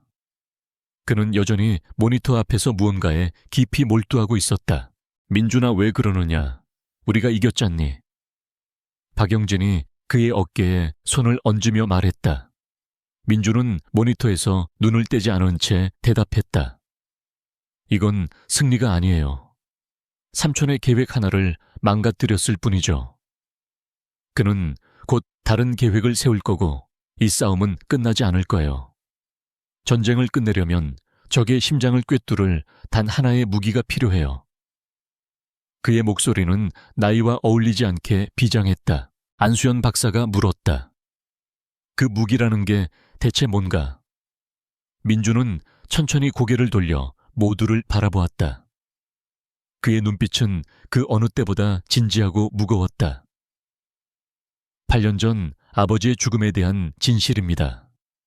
삼촌이 단순한 경영권 찬탈자가 아니라 친형을 살해한 살인자라는 것을 증명해야만 이 모든 것을 끝낼 수 있어요. 그의 말에 벙커 안의 공기가 다시 차갑게 얼어붙었다. 김동연 상무는 고개를 저었다. 그건 너무 위험하네. 강 회장이 그 증거들을 그냥 놔뒀을 리가 없어. 모든 것이 완벽하게 지워졌을 걸세. 하지만 민준의 생각은 달랐다. 아무리 완벽한 범죄라도 흔적은 남기 마련이에요. 특히 디지털 세상에서는요. 데이터는 파괴되는 것이 아니라 단지 다른 형태로 흩어질 뿐이니까요. 전 그 흩어진 조각들을 찾아 나설 겁니다. 그의 목표는 유진그룹의 가장 깊고 어두운 곳에 존재하는 데이터 보관소 코드네임 하데스 아카이브였다. 그곳은 이태성 회장이 직접 설계한 서버로 공식적으로 파기된 모든 기록들이 마지막으로 백업되는 일종의 디지털 무덤이었다. 강진혁조차 그 존재를 어렴풋이 알 뿐 접근할 권한이나 방법은 알지 못했다. 오직 설계자인 이태성과 그의 지식을 물려받은 이민준만이 그 문을 열 수 있었다. 하데스 아카이브로의 침투는 지금까지와는 차원이 다른 싸움이었다. 그것은 아버지가 만든 창으로 아버지가 만든 방패를 뚫어야 하는 모순적인 싸움이기도 했다. 민준은 며칠 밤낮으로 컴퓨터 앞에 매달렸다. 그는 마치 신화 속 영웅처럼 겹겹이 둘러싸인 디지털 괴물들과 사투를 벌였다. 케르베로스 방화벽에 세 개의 머리를 동시에 속여 넘겼고 히드라처럼 계속해서 재생성되는 암호의 미로를 돌파했다. 마침내 기나긴 사투 끝에 그는 하데스 아카이브의 심장부로 들어가는 문을 열었다. 그곳은 끝없이 펼쳐진 데이터의 바다였다. 수십 년간 유진그룹이 쌓아 올린 모든 영광과 오욕의 기록들이 그곳에 잠들어 있었다. 민준은 그 속에서 8년 전 아버지가 추락했던 그날의 기록들을 찾아 헤매기 시작했다. 그리고 마침내 첫 번째 조각을 발견했다. 그것은 아버지의 전용기 정비 기록이었다. 공식 기록에는 아무런 이상이 없는 것으로 되어 있었지만 민준은 데이터 복구 기술을 이용해 삭제된 원본 기록의 파편을 되살려냈다. 거기에는 비규격 부품 교체, 외부 업체 이카루스 항공 담당이라는 짧은 메모가 남아 있었다. 이카루스 항공. 안수연 박사와의 접선 암호였던 이카루스와 같은 이름이었다. 우연의 일치라고 보기에는 너무나 기묘했다. 민준은 이카루스 항공이라는 회사를 추적했지만 그런 회사는 존재하지 않았다. 유령 회사였다. 그는 방향을 바꿔 그 시기에 지출된 유진그룹의 모든 재무 기록을 뒤졌다. 여기서 김동현 상무의 능력이 빛을 발했다. 그는 수만 건의 거래 내역 속에서 사고 발생 이틀 전 카리브해의 한 페이퍼 컴퍼니로 경영 컨설팅 비용이라는 명목하에 거액이 송금된 사실을 발견해냈다. 그 페이퍼 컴퍼니는 강진혁의 비자금 창구 중 하나였다. 그리고 그 송금을 최종 승인한 인물은 바로 강진혁의 충실한 신복이자 내부 숙청을 주도했던 감사팀장이었다. 퍼즐 조각들이 하나씩 맞춰지기 시작했다. 정체를 알 수 없는 외부 업체 비자금을 통한 의문의 송금, 그리고 그 중심에 있는 강진혁의 사람들. 모든 것이 사고가 아니라고 소리치고 있었다. 하지만 이것만으로는 부족했다. 정황 증거만으로는 뱀처럼 교활한 강진혁을 무너뜨릴 수 없었다. 결정적인 스모킹 건이 필요했다. 민주는 목표를 감사팀장으로 바꾸었다. 그는 감사팀장의 모든 개인 디지털 기록을 샅샅이 뒤졌다. 클라우드 이메일, 심지어는 오래전에 삭제했던 소셜 미디어 계정까지. 그러다 그는 아주 오래된 개인용 클라우드 저장소에서 무언가를 발견했다. 그것은 단 하나의 음성 파일이었다. 파일은 최신 양자 암호화 기술로 봉인되어 있었다. 현재 기술로는 해독이 거의 불가능에 가까운 수준이었다. 하지만 민주는 포기하지 않았다. 그는 아버지의 유산인 프로메테스 시스템의 연산 능력을 총동원하고 자신만의 독창적인 알고리즘을 결합하여 암호 해독에 매달렸다. 시간은 흐르고 모니터에는 수억 개의 문자열이 폭포수처럼 쏟아져 내렸다. 그리고 마침내 72시간의 사투 끝에 암호가 풀렸다. 화면에 복호화 완료라는 메시지가 뜨는 순간 민주는 떨리는 손으로 재생 버튼을 눌렀다. 박영진과 다른 동료들도 그의 뒤에서 숨을 죽인 채 화면을 지켜보았다. 스피커에서 지지직거리는 잡음과 함께 두 남자의 목소리가 흘러나왔다. 하나는 감사팀장의 목소리였고 다른 하나는 너무나도 익숙한 강진혁의 목소리였다. 녹음은 8년 전 사고 직후에 이루어진 통화 내용이었다. 처리됐나? 뒤탈은 없는 건가, 강진혁? 완벽합니다, 회장님.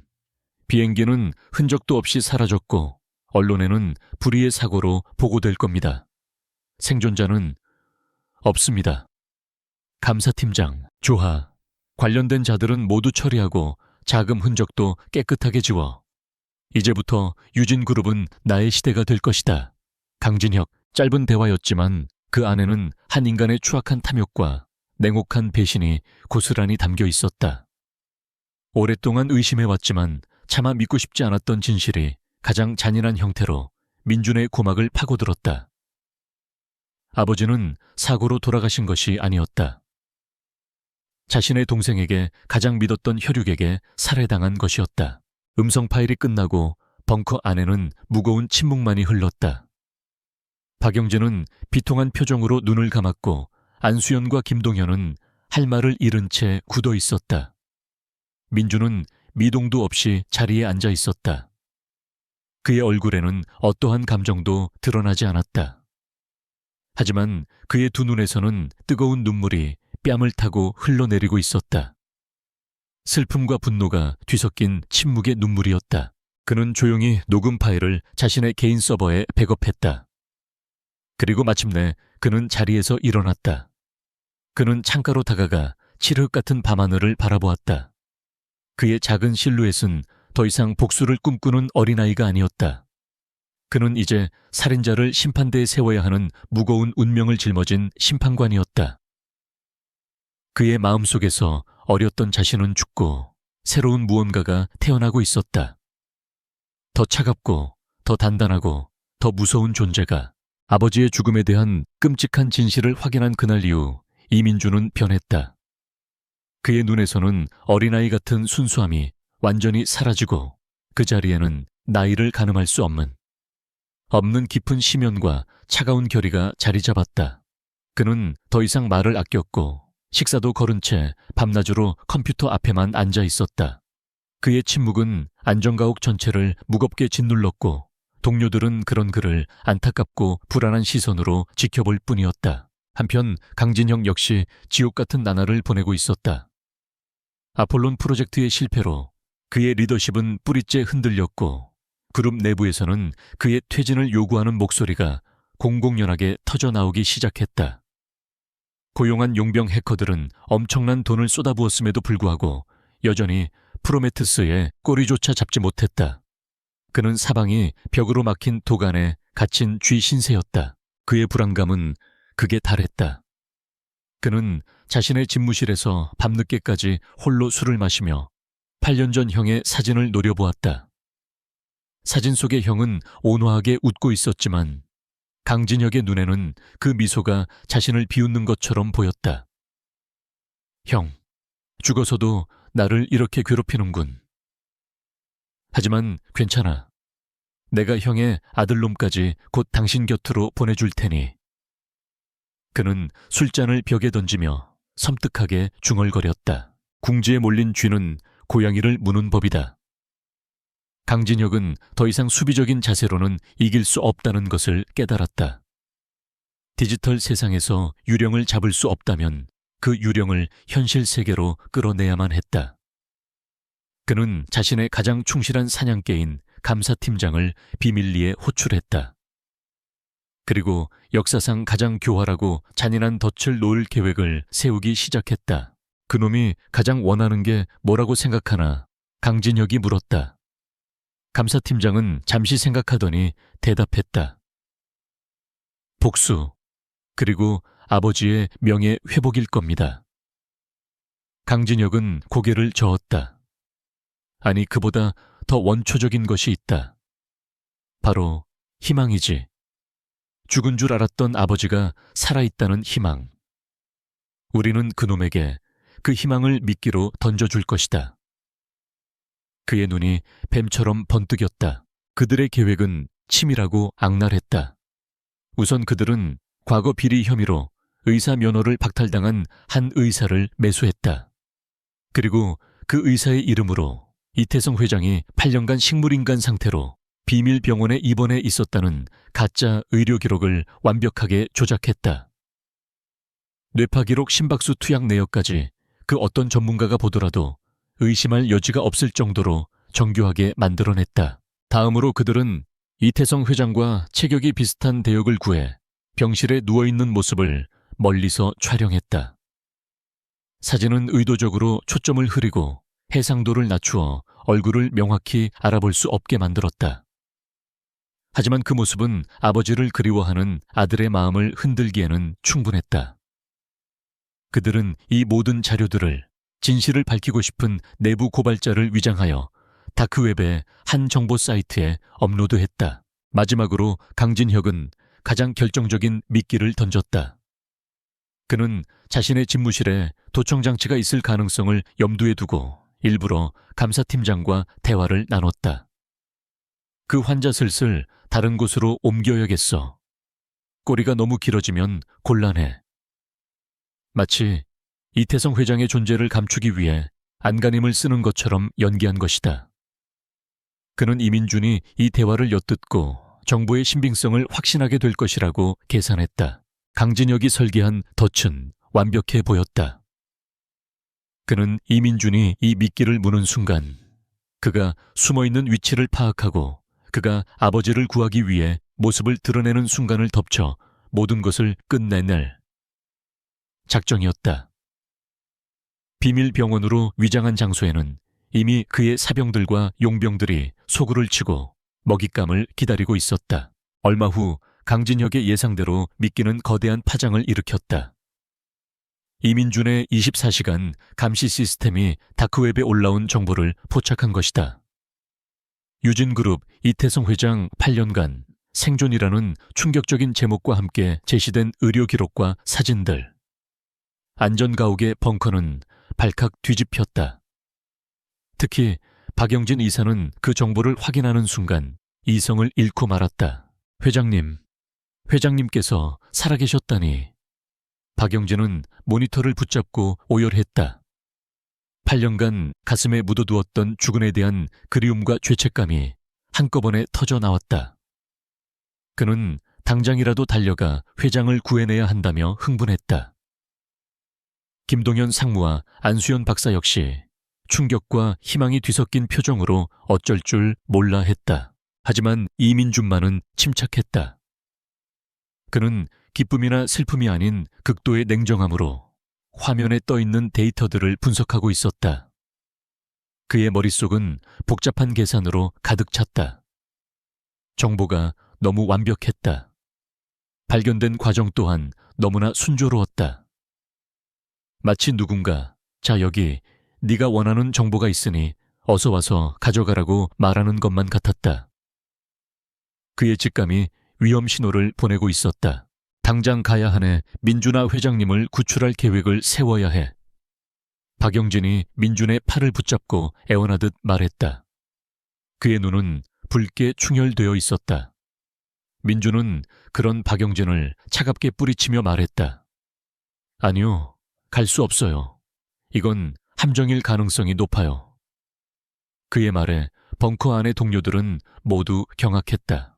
박영진은 믿을 수 없다는 표정으로 민준을 바라보았다. 함정이라니 그게 무슨 말이냐. 저게 모두 거짓이라는 거냐. 내 아버지가 살아계실지도 모른다는데 그걸 확인조차 해보지 않겠다는 거냐. 그의 목소리는 분노로 떨리고 있었다. 평생을 이성적으로 살아온 그였지만 이태성 회장과 관련된 일 앞에서는 감정이 앞설 수밖에 없었다. 민준은 흔들리지 않고 대답했다. 감정적으로 행동하면 우리 모두 죽게 돼요. 삼촌은 바로 그걸 노리고 있는 거예요. 저의 희망을 이용해서 저를 밖으로 끌어내려는 속셈이라고요.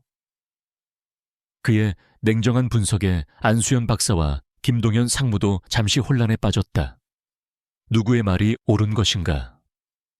절망 속에 희망을 따라가야 하는가? 아니면 희망 속에 숨겨진 절망을 경계해야 하는가? 동맹은 분열의 위기에 처했다. 박영진은 민준의 냉정함에 깊은 실망감을 느꼈고 민준은 감정에 휩쓸리는 어른들의 모습에 답답함을 느꼈다. 그들 사이에는 보이지 않는 벽이 생겨났다. 민준은 혼자 방으로 돌아와 다시 한번 모든 데이터를 원점에서부터 분석하기 시작했다. 그의 심장 역시 아버지가 살아있을지도 모른다는 희망으로 미친 듯이 뛰고 있었지만 그는 애써 그것을 억눌렀다. 그는 사진 파일을 확대하여 픽셀 단위로 분석했다. 그러다 그는 아주 미세한 이질감을 발견했다. 사진의 특정 부분 환자의 손목에 채워진 병원 인식표 부분의 픽셀 배열이 주변 배경과 미묘하게 달랐던 것이다. 그것은 고도로 정교한 이미지 합성 기술을 사용했을 때 남는 거의 보이지 않는 흔적이었다. 그의 심장이 차갑게 내려앉았다. 그는 곧바로 조작된 의료 기록을 파고들었다. 그는 기록에 언급된 약품들의 투약 시간과 뇌파 기록 그래프의 상관관계를 분석했다. 그리고 그는 결정적인 오류를 찾아냈다. 특정 약물은 투여 시 일시적으로 뇌파를 급격히 상승시키는 효과가 있어야 하는데 그래프는 아무런 변화 없이 평온한 상태를 유지하고 있었던 것이다. 의학 전문가가 아니라면 절대 찾아낼 수 없는 하지만 논리적으로는 명백한 모순이었다. 모든 것이 증명되었다. 이것은 강진혁이 파놓은 악마의 함정이었다. 민준은 허탈한 웃음을 터뜨렸다. 그는 잠시나마 아버지가 살아있을지도 모른다고 희망을 품었던 자기 자신을 비웃었다. 하지만 그의 눈에는 눈물 대신 차가운 분노의 불꽃이 타오르고 있었다. 감히 자신의 가장 신성한 희망을 이용하여 자신을 능멸하려 한 삼촌의 잔인함에 치가 떨렸다. 그는 조용히 동료들을 다시 불러 모았다. 그리고 자신이 찾아낸 증거들을 하나씩 보여주었다. 함정이라는 것이 명백해지자 박영진은 충격과 미안함에 고개를 숙였다. 그는 자신의 감정이 하마터면 모두를 위험에 빠뜨릴 뻔했다는 사실에 깊이 자책했다. 민주는 그런 그에게 다가가 조용히 말했다. 이사님의 마음 이해해요. 저도 그랬으니까요. 하지만 이제 슬퍼하거나 자책할 시간은 없어요. 민주는 모두를 둘러보며 선언했다. 그의 목소리에는 이제 어떠한 망설임도 없었다. 삼촌이 우리를 위해 친절하게도 덫을 놓아주었어요. 사냥감이 나타나기만을 기다리면서 방심하고 있겠죠. 그렇다면 이제 우리가 해야 할 일은 단 하나예요. 그의 입가에 차가운 미소가 걸렸다. 사냥감을 사냥꾼으로 바꿔줄 시간이에요. 그의 선언에 분열되었던 동맹의 눈빛이 다시 하나로 모였다. 그들의 눈에는 복수의 불꽃이 활활 타오르고 있었다. 강진혁이 파놓은 함정의 정체를 간파한 순간 싸움의 판도는 완전히 뒤바뀌었다. 더 이상 이민중과 그의 동맹은 방어하고 방역하는 입장이 아니었다. 그들은 이제 거대한 사냥의 주도권을 쥔 사냥꾼이 되었다. 그들의 목표는 단 하나, 강진혁이 가장 자신만만하고 가장 방심하고 있으며 가장 많은 사람들 앞에서 추락할 수 있는 단 하루의 무대를 만드는 것이었다. 그리고 그 완벽한 무대는 바로 유진그룹의 연례 주주총회였다. 안정가옥의 벙커는 결전을 앞둔 지휘본부처럼 팽팽한 긴장감으로 가득 찼다. 이민주는 거대한 스크린 앞에 서서 마지막 작전 계획을 브리핑했다. 그의 작은 체구에서 뿜어져 나오는 카리스마는 그 자리에 있는 모든 노련한 동료들을 압도했다. 삼촌은 지금쯤 제가 미끼를 물었다고 확신하고 함정이 있는 곳에 모든 전력을 집중시켰을 겁니다. 우리가 노리는 것은 바로 그 허점입니다. 그의 계획은 대담하고 정교했다. 우선 그는 강진혁의 함정을 역이용하기로 했다. 그는 의도적으로 추적이 가능한 약한 수준의 암호화 신호를 가짜 병원 근처로 보냈다. 강진혁이 고용한 용병 해커 섀도우 신디케이트가 이 신호를 포착하고 추적하도록 유도한 것이다. 그들이 가짜 유령을 쫓는데 혈안이 되어 있는 동안 진짜 유령은 그들의 심장부를 향해 날아들 것이었다. 각자에게는 명확한 임무가 주어졌다. 안수연 박사는 과거 자신이 설계에 참여했던 주주총회장의 통합보안 시스템의 취약점을 분석하여 침투용 디지털 마스터키를 만들었다.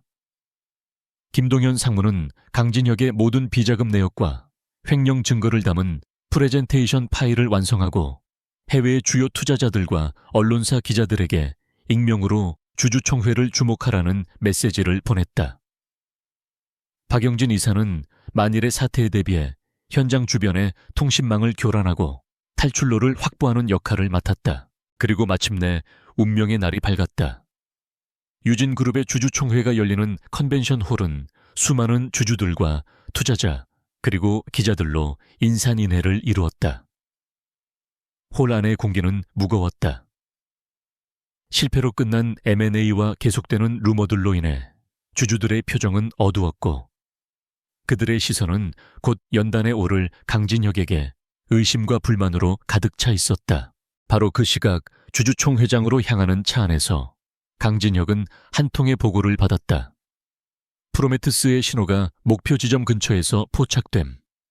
현재 포위망을 좁히고 있음. 보고를 받은 강진혁의 입가에 잔인한 미소가 번졌다. 모든 것이 그의 계획대로였다.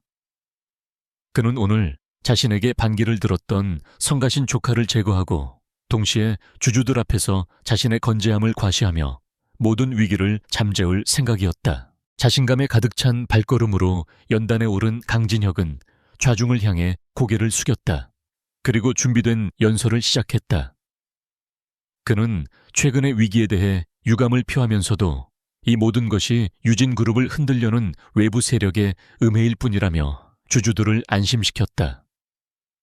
그의 목소리는 힘이 넘쳤고 그의 제스처는 당당했다.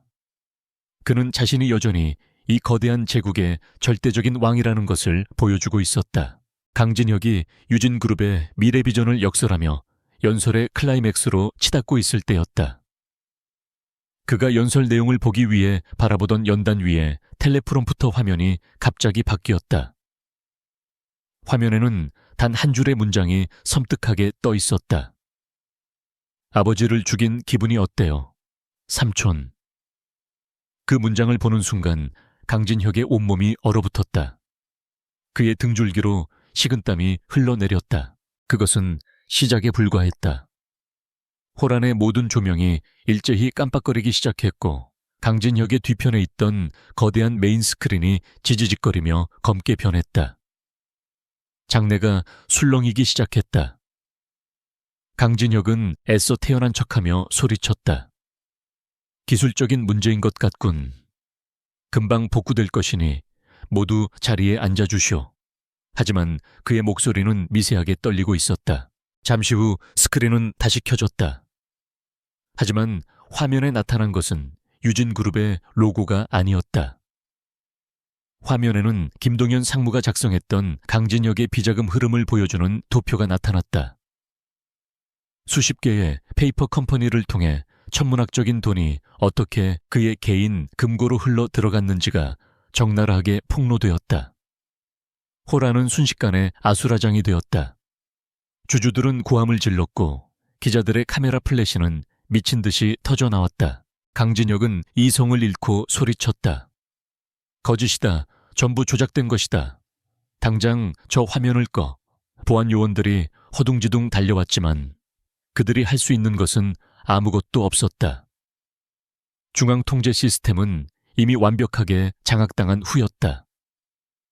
화면은 다음 장으로 넘어가 그가 임원들을 불법적으로 해고하고 협력업체들을 착취한 증거들을 차례대로 폭로했다. 그는 완전히 발가벗겨진 채 자신의 죄악이 만천에 공개되는 것을 지켜봐야만 했다. 그의 왕국이 무너져 내리는 소리가 들리는 듯 했다. 하지만 진짜 심판은 아직 시작되지도 않았다. 모든 폭로가 끝난 후 화면 중앙에 하나의 오디오 플레이어가 나타났다. 모두가 숨을 죽였다. 그리고 스피커를 통해 8년 전 그날의 지옥에서 온 목소리가 울려 퍼지기 시작했다. 처리됐나? 뒤탈은 없는 건가? 완벽합니다, 회장님. 생존자는 없습니다. 좋아. 이제부터 유진그룹은 나의 시대가 될 것이다. 강진혁과 그의 신복이 나누었던 친형의 죽음을 확인하는 그 대화. 호란은 절대적인 침묵에 휩싸였다. 시간과 공간이 멈춘 것 같았다. 사람들은 방금 자신들이 들은 것이 무엇인지 이해하려 애썼다. 경영 비리를 저지른 파렴치한 기업가. 거기까지는 납득할 수 있었다. 하지만 자신의 성공을 위해 친형을 살해한 살인자라니. 그것은 인간이 상상할 수 있는 범죄의 영역을 넘어선 것이었다. 침묵을 깬 것은 한 주주의 비명이었다. 그 비명을 신호탄으로 호라는 공포와 분노 경악이 뒤섞인 거대한 소용돌이에 휩싸였다. 강진혁은 연단 위에 못 박힌 듯 서 있었다. 그의 얼굴은 새하얗게 질려 있었고 그의 눈은 초점을 잃은 채 허공을 헤매고 있었다. 그의 머릿속은 완전히 비어버렸다. 그는 방금 자신의 손으로 쌓아 올린 모든 것이 단 몇 분 만에 먼지처럼 사라지는 것을 목격했다. 바로 그때였다. 컨벤션 홀의 모든 문이 동시에 활짝 열렸다. 그리고 그 안으로 수십 명의 검사와 수사관들이 쇄도에 들어왔다. 그들은 혼란을 뚫고 곧장 연단을 향해 나아갔다. 수많은 카메라와 사람들의 시선이 집중된 가운데 검사가 강진혁의 앞에 서서 차가운 목소리로 말했다. 강진혁 씨, 당신을 이태성 살해 및 살인교사 특정경제범죄 가중치 어벌법상 횡령 및 배임 혐의로 긴급 체포합니다. 강진혁은 아무런 저항도 하지 못했다. 그의 양팔에 차가운 수갑이 채워지는 순간 그는 다리에 힘이 풀린 듯 그 자리에 주저앉았다. 불과 몇 분 전까지만 해도 거대한 제국을 호령하던 왕의 너무나도 비참하고 초라한 최후였다. 그의 몰락은 전 세계로 생중계되고 있었다.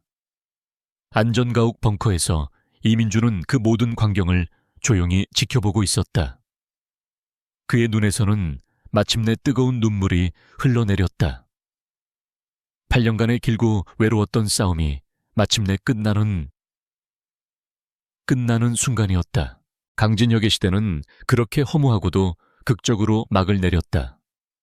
주주총회장에서 벌어진 전대미문의 사건은 대한민국을 넘어 전 세계를 충격에 빠뜨렸다. 유진 쇼크라 불린 이 사태는 단순한 오너 리스크의 차원을 넘어 한 인간의 탐욕이 어떻게 거대한 제국을 송두리째 무너뜨릴 수 있는지를 보여주는 끔찍한 사례로 기록되었다. 사건 직후 금융시장은 대혼란에 빠졌다. 유진그룹의 주가는 개장과 동시에 사상 최저치로 곤두박질 쳤고 연쇄적인 하한가 행진은 그룹의 존립 자체를 위협했다. 해외 투자자들은 썰물처럼 빠져나갔고 신용평가사들은 유진그룹의 신용등급을 투기등급으로 강등시켰다. 수십 년간 쌓아 올린 신뢰의 탑이 단 하루 만에 모래성처럼 허물어져 내렸다. 하지만 붕괴는 거기서 그치지 않았다. 그것은 거대한 부패의 몸통이 쓰러지면서 시작된 필연적인 도미노 현상의 서막일 뿐이었다. 이민주는 강진혁이 체포된 직후 그동안 수집해온 모든 증거 자료들을 프로메테스라는 이름으로 검찰 특별수사팀에 익명으로 전송했다. 그 안에는 강진혁의 범죄뿐만 아니라 그의 밑에서 부역하며 사리사욕을 채웠던 모든 공범자들의 명단과 증거가 담겨 있었다. 검찰의 칼날은 무섭고 신속하게 움직였다. 강진혁의 충실한 신복이었던 감사팀장이 자신의 사무실에서 기밀 문서를 파쇄하려다 현장에서 체포되었다. 그의 자택에서는 수십 개의 금괴와 불법 차명 계좌 목록이 발견되었다.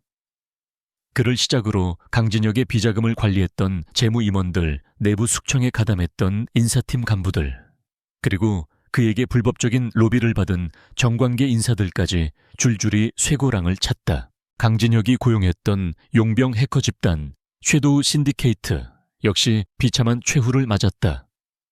그들의 의뢰인이 사라지자 유진그룹은 장음 지급을 거부했다. 설상가상으로 이민주는 그들의 신상 정보와 범죄 기록들을 각국 정보기관에 넘겨버렸다.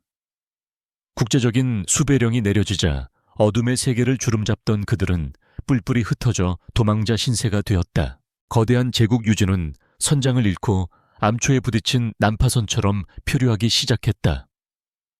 남은 이사들은 당장의 사태를 수습할 능력도 의지도 없었다. 그들은 서로에게 책임을 떠넘기며 우왕좌왕할 뿐이었다. 회사가 공중분해될지도 모른다는 위기감이 그룹 전체를 뒤덮었을 때 한 명의 구원투수가 등판했다. 바로 8년 만에 공식 석상의 모습을 드러낸 박영진 이사였다. 그는 긴급 소집된 이사회에 홀연히 나타났다. 이사들은 죽은 줄 알았던 망령의 등장에 경악했지만 그의 손에 들린 서류를 보고는 입을 다물 수밖에 없었다. 그 서류는 해외 기관 투자자들과 주요 주주들로부터 위임받은 의결권 위임장이었다. 재무 전문가 김동연 상무가 밤낮으로 그들을 설득하여 얻어낸 결과물이었다. 박영진은 순식간에 이사회를 장악할 힘을 손에 넣은 것이다. 박영진은 조금도 흔들리지 않는 목소리로 말했다. 유진그룹은 지금 창사 이래 최악의 위기에 직면해 있습니다. 하지만 동시에 썩은 부위를 도려내고 새살이 돋아날 수 있는 유일한 기회이기도 합니다. 저는 오늘 이 자리에서 비상대책위원회의 설립을 제안하며 위원장직을 맡아 회사를 정상화시키는데 제 모든 것을 바치겠습니다. 그의 연설에는 이태성 회장의 그림자가 어른거렸다. 그의 진심과 리더십 앞에 겁에 질린 이사들은 반대할 엄두도 내지 못했다. 그렇게 박영진은 비상대책위원장으로 추대되어 표류하던 유진그룹의 임시 선장이 되었다. 그의 곁에는 불명예를 씻고 돌아온 안수연 박사와 김동연 상무가 각각 기술 및 재무 부문의 책임자로 합류했다. 그들은 이태성 회장의 진정한 유지를 잇는 복수자 연맹에서 이제는 회사를 재건해야 하는 구원자 연맹이 된 것이다. 그들의 지휘 아래 유지는 더디지만 분명하게 안정을 되찾기 시작했다. 이 모든 격동의 시간 동안 폭풍의 핵이었던 이민주는 안전가옥에서 조용히 모든 것을 지켜보고 있었다. 그의 모니터에는 더 이상 복잡한 코드가 아닌 강진혁의 몰락과 유진그룹의 재건 과정을 알리는 뉴스 기사들이 떠 있었다. 그의 길고 길었던 전쟁은 끝이 났다. 목표를 달성했고 정의는 실현되었다. 하지만 그의 마음속에는 승리의 기쁨 대신 텅 빈 공허함과 깊은 피로감이 파도처럼 밀려왔다. 8년 동안 그의 삶을 지탱해온 복수라는 목표가 사라지자 그는 무엇을 위해 살아야 할지 알 수 없었다. 아버지는 돌아오지 않았고 잃어버린 시간은 되돌릴 수 없었다. 그는 거대한 전쟁을 승리로 이끈 위대한 장군이었지만 전쟁이 끝난 후에는 갈 곳을 잃은 어린 소년에 불과했다. 그는 자신의 책상에 엎드려 자신도 모르게 깊은 잠에 빠져들었다. 8년 만에 처음으로 꾸는 아무런 악몽도 없는 깊은 잠이었다. 얼마나 잤을까 누군가 자신의 어깨를 부드럽게 흔드는 것을 느끼고 그는 눈을 떴다. 박영진 이사가 따뜻한 미소를 지으며 그를 내려다보고 있었다. 고생했다 민준아. 정말로 고생 많았어. 그의 목소리는 물기에 젖어 있었다. 그는 민준을 자신의 아들처럼 혹은 주군의 분신처럼 강하게 끌어안았다. 민준은 그의 품에 안겨 가만히 있었다. 박영진은 민준을 마주보고 앉아 그의 손을 잡았다. 나는 네가 자랑스럽다. 네 아버님께서도 하늘에서 분명 너를 자랑스러워하고 계실 거야. 너는 단지 복수를 한 것이 아니란다. 너는 네 아버지의 명예를 되찾았고 그가 목숨처럼 사랑했던 회사를 지켜냈으며 수많은 사람들을 구했어. 너는 진정한 영웅이야. 진정한. 하지만 민준은 고개를 저었다. 저는 영웅이 아니에요. 저는 그냥 아버지가 보고 싶었을 뿐이에요. 그의 입에서 마침내 어린아이 같은 진심이 터져 나왔다. 그 순간 그의 모든 방어막이 무너져 내렸다. 그는 참아왔던 울음을 터뜨리며 박영진의 품에 안겼다. 그 울음은 8년간의 고독과 슬픈 분노와 그리움을 모두 쏟아내는 한 어린아이의 서러운 절규였다. 박영진은 아무 말 없이 그가 마음껏 울도록 등을 토닥여 주었다. 한참 후 울음을 그친 민준이 고개를 들었다. 박영진은 그의 눈물을 닦아주며 말했다. 그래, 이제 괜찮다. 싸움은 모두 끝났어, 민준아. 이제 너는 더 이상 복수자, 프로메테스가 아니야. 너는 그냥 이민준으로 살면 되는 거야.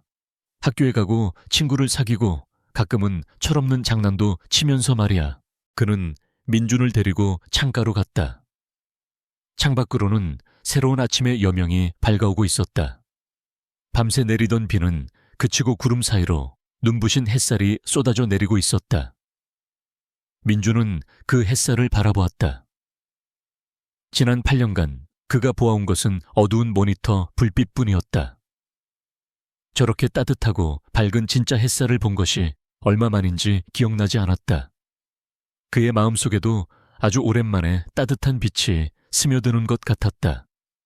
거대한 폭풍이 지나가고 새로운 시대의 아침이 밝아오고 있었다. 시간은 강물처럼 흘러 강진혁이라는 이름이 남긴 거대한 상처를 서서히 치유하고 있었다. 그의 재판은 세기의 재판으로 불리며 연일 언론을 장식했고 그의 추악한 범죄들이 하나씩 드러날 때마다 세상은 경악했다.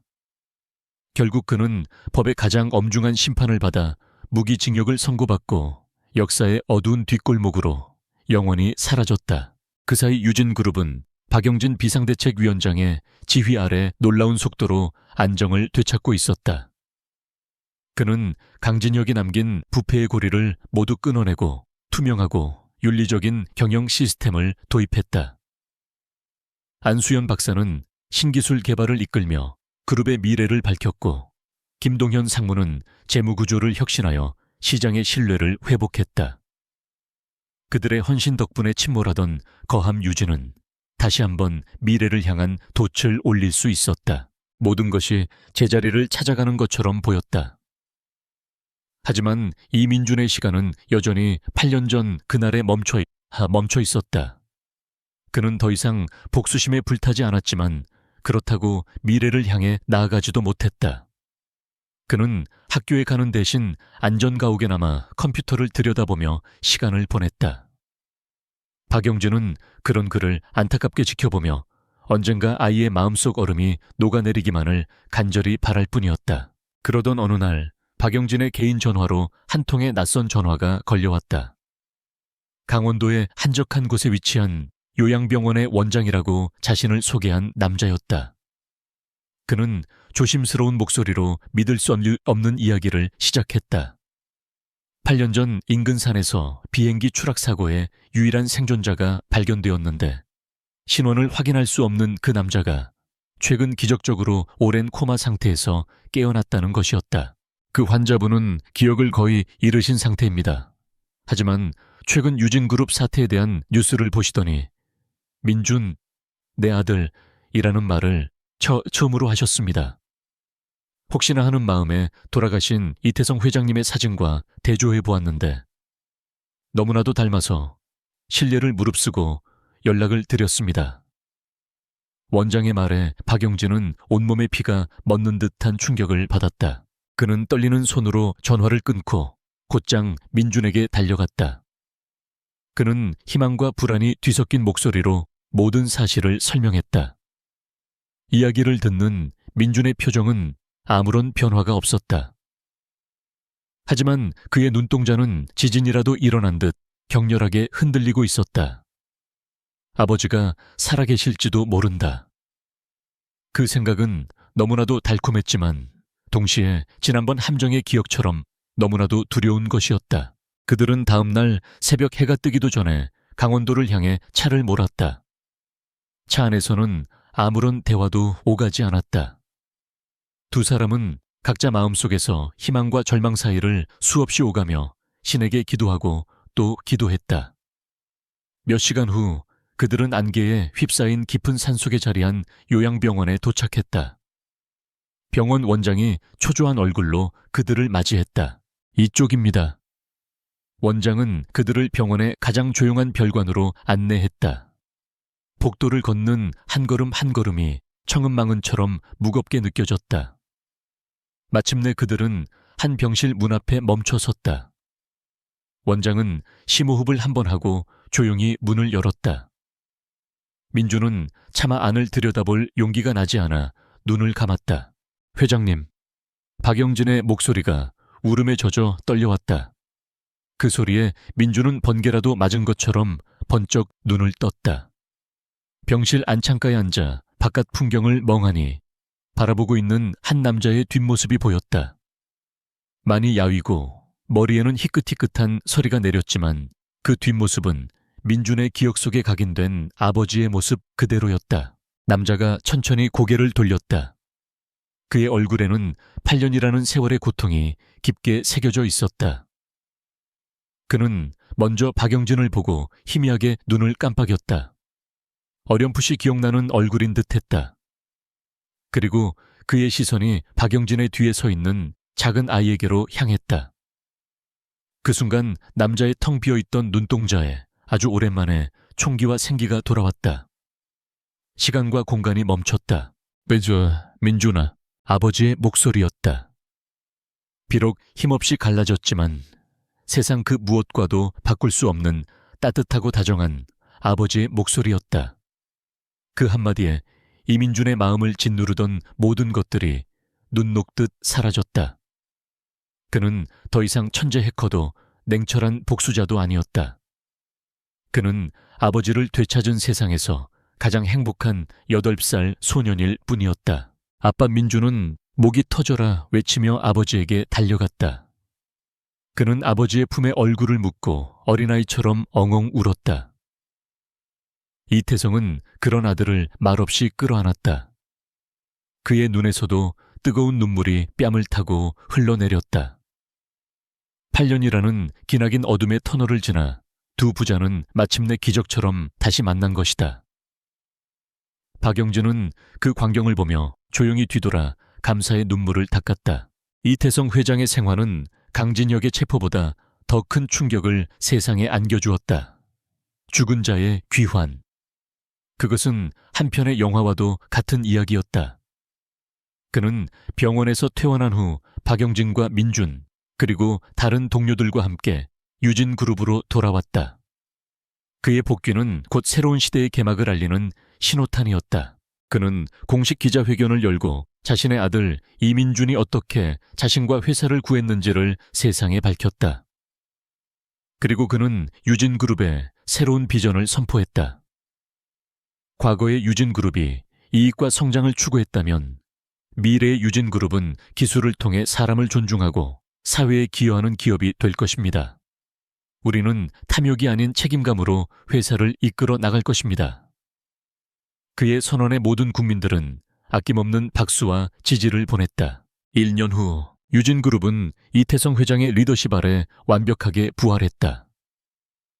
회사는 역사상 최고의 실적을 기록했지만 그보다 더 중요한 것은 가장 존경받는 기업으로 다시 태어났다는 사실이었다. 박영진은 수석 부회장이 되어 이태성 회장을 보좌했고 안수연과 김동현 역시 각자의 자리에서 회사의 새로운 신화를 써 내려가고 있었다. 어느 맑은 가을날 오후 한 초등학교 운동장에서 아이들의 웃음소리가 울려 퍼지고 있었다. 아이들은 축구공을 쫓아다니며 왁자지껄하게 떠들고 있었다. 그 중에는 유난히 몸이 작은 한 아이가 있었다. 아이는 서툰 솜씨로 공을 몰다가 그만 넘어져 무릎이 까지고 말았다. 하지만 아이는 울지 않고 흙을 툭툭 털고 일어나 다시 친구들을 향해 달려갔다. 운동장 한쪽 벤치에서 이태성 회장과 박영진 부회장이 그 모습을 흐뭇하게 바라보고 있었다. 넘어진 아이는 바로 이민준이었다. 그는 더 이상 어두운 벙커가 아닌 따사로운 햇살 아래에서 자신의 자리를 찾았다. 그는 평범한 학생으로 돌아가 난생 처음으로 친구를 사귀고 공부를 하고 신나게 뛰어놀고 있었다.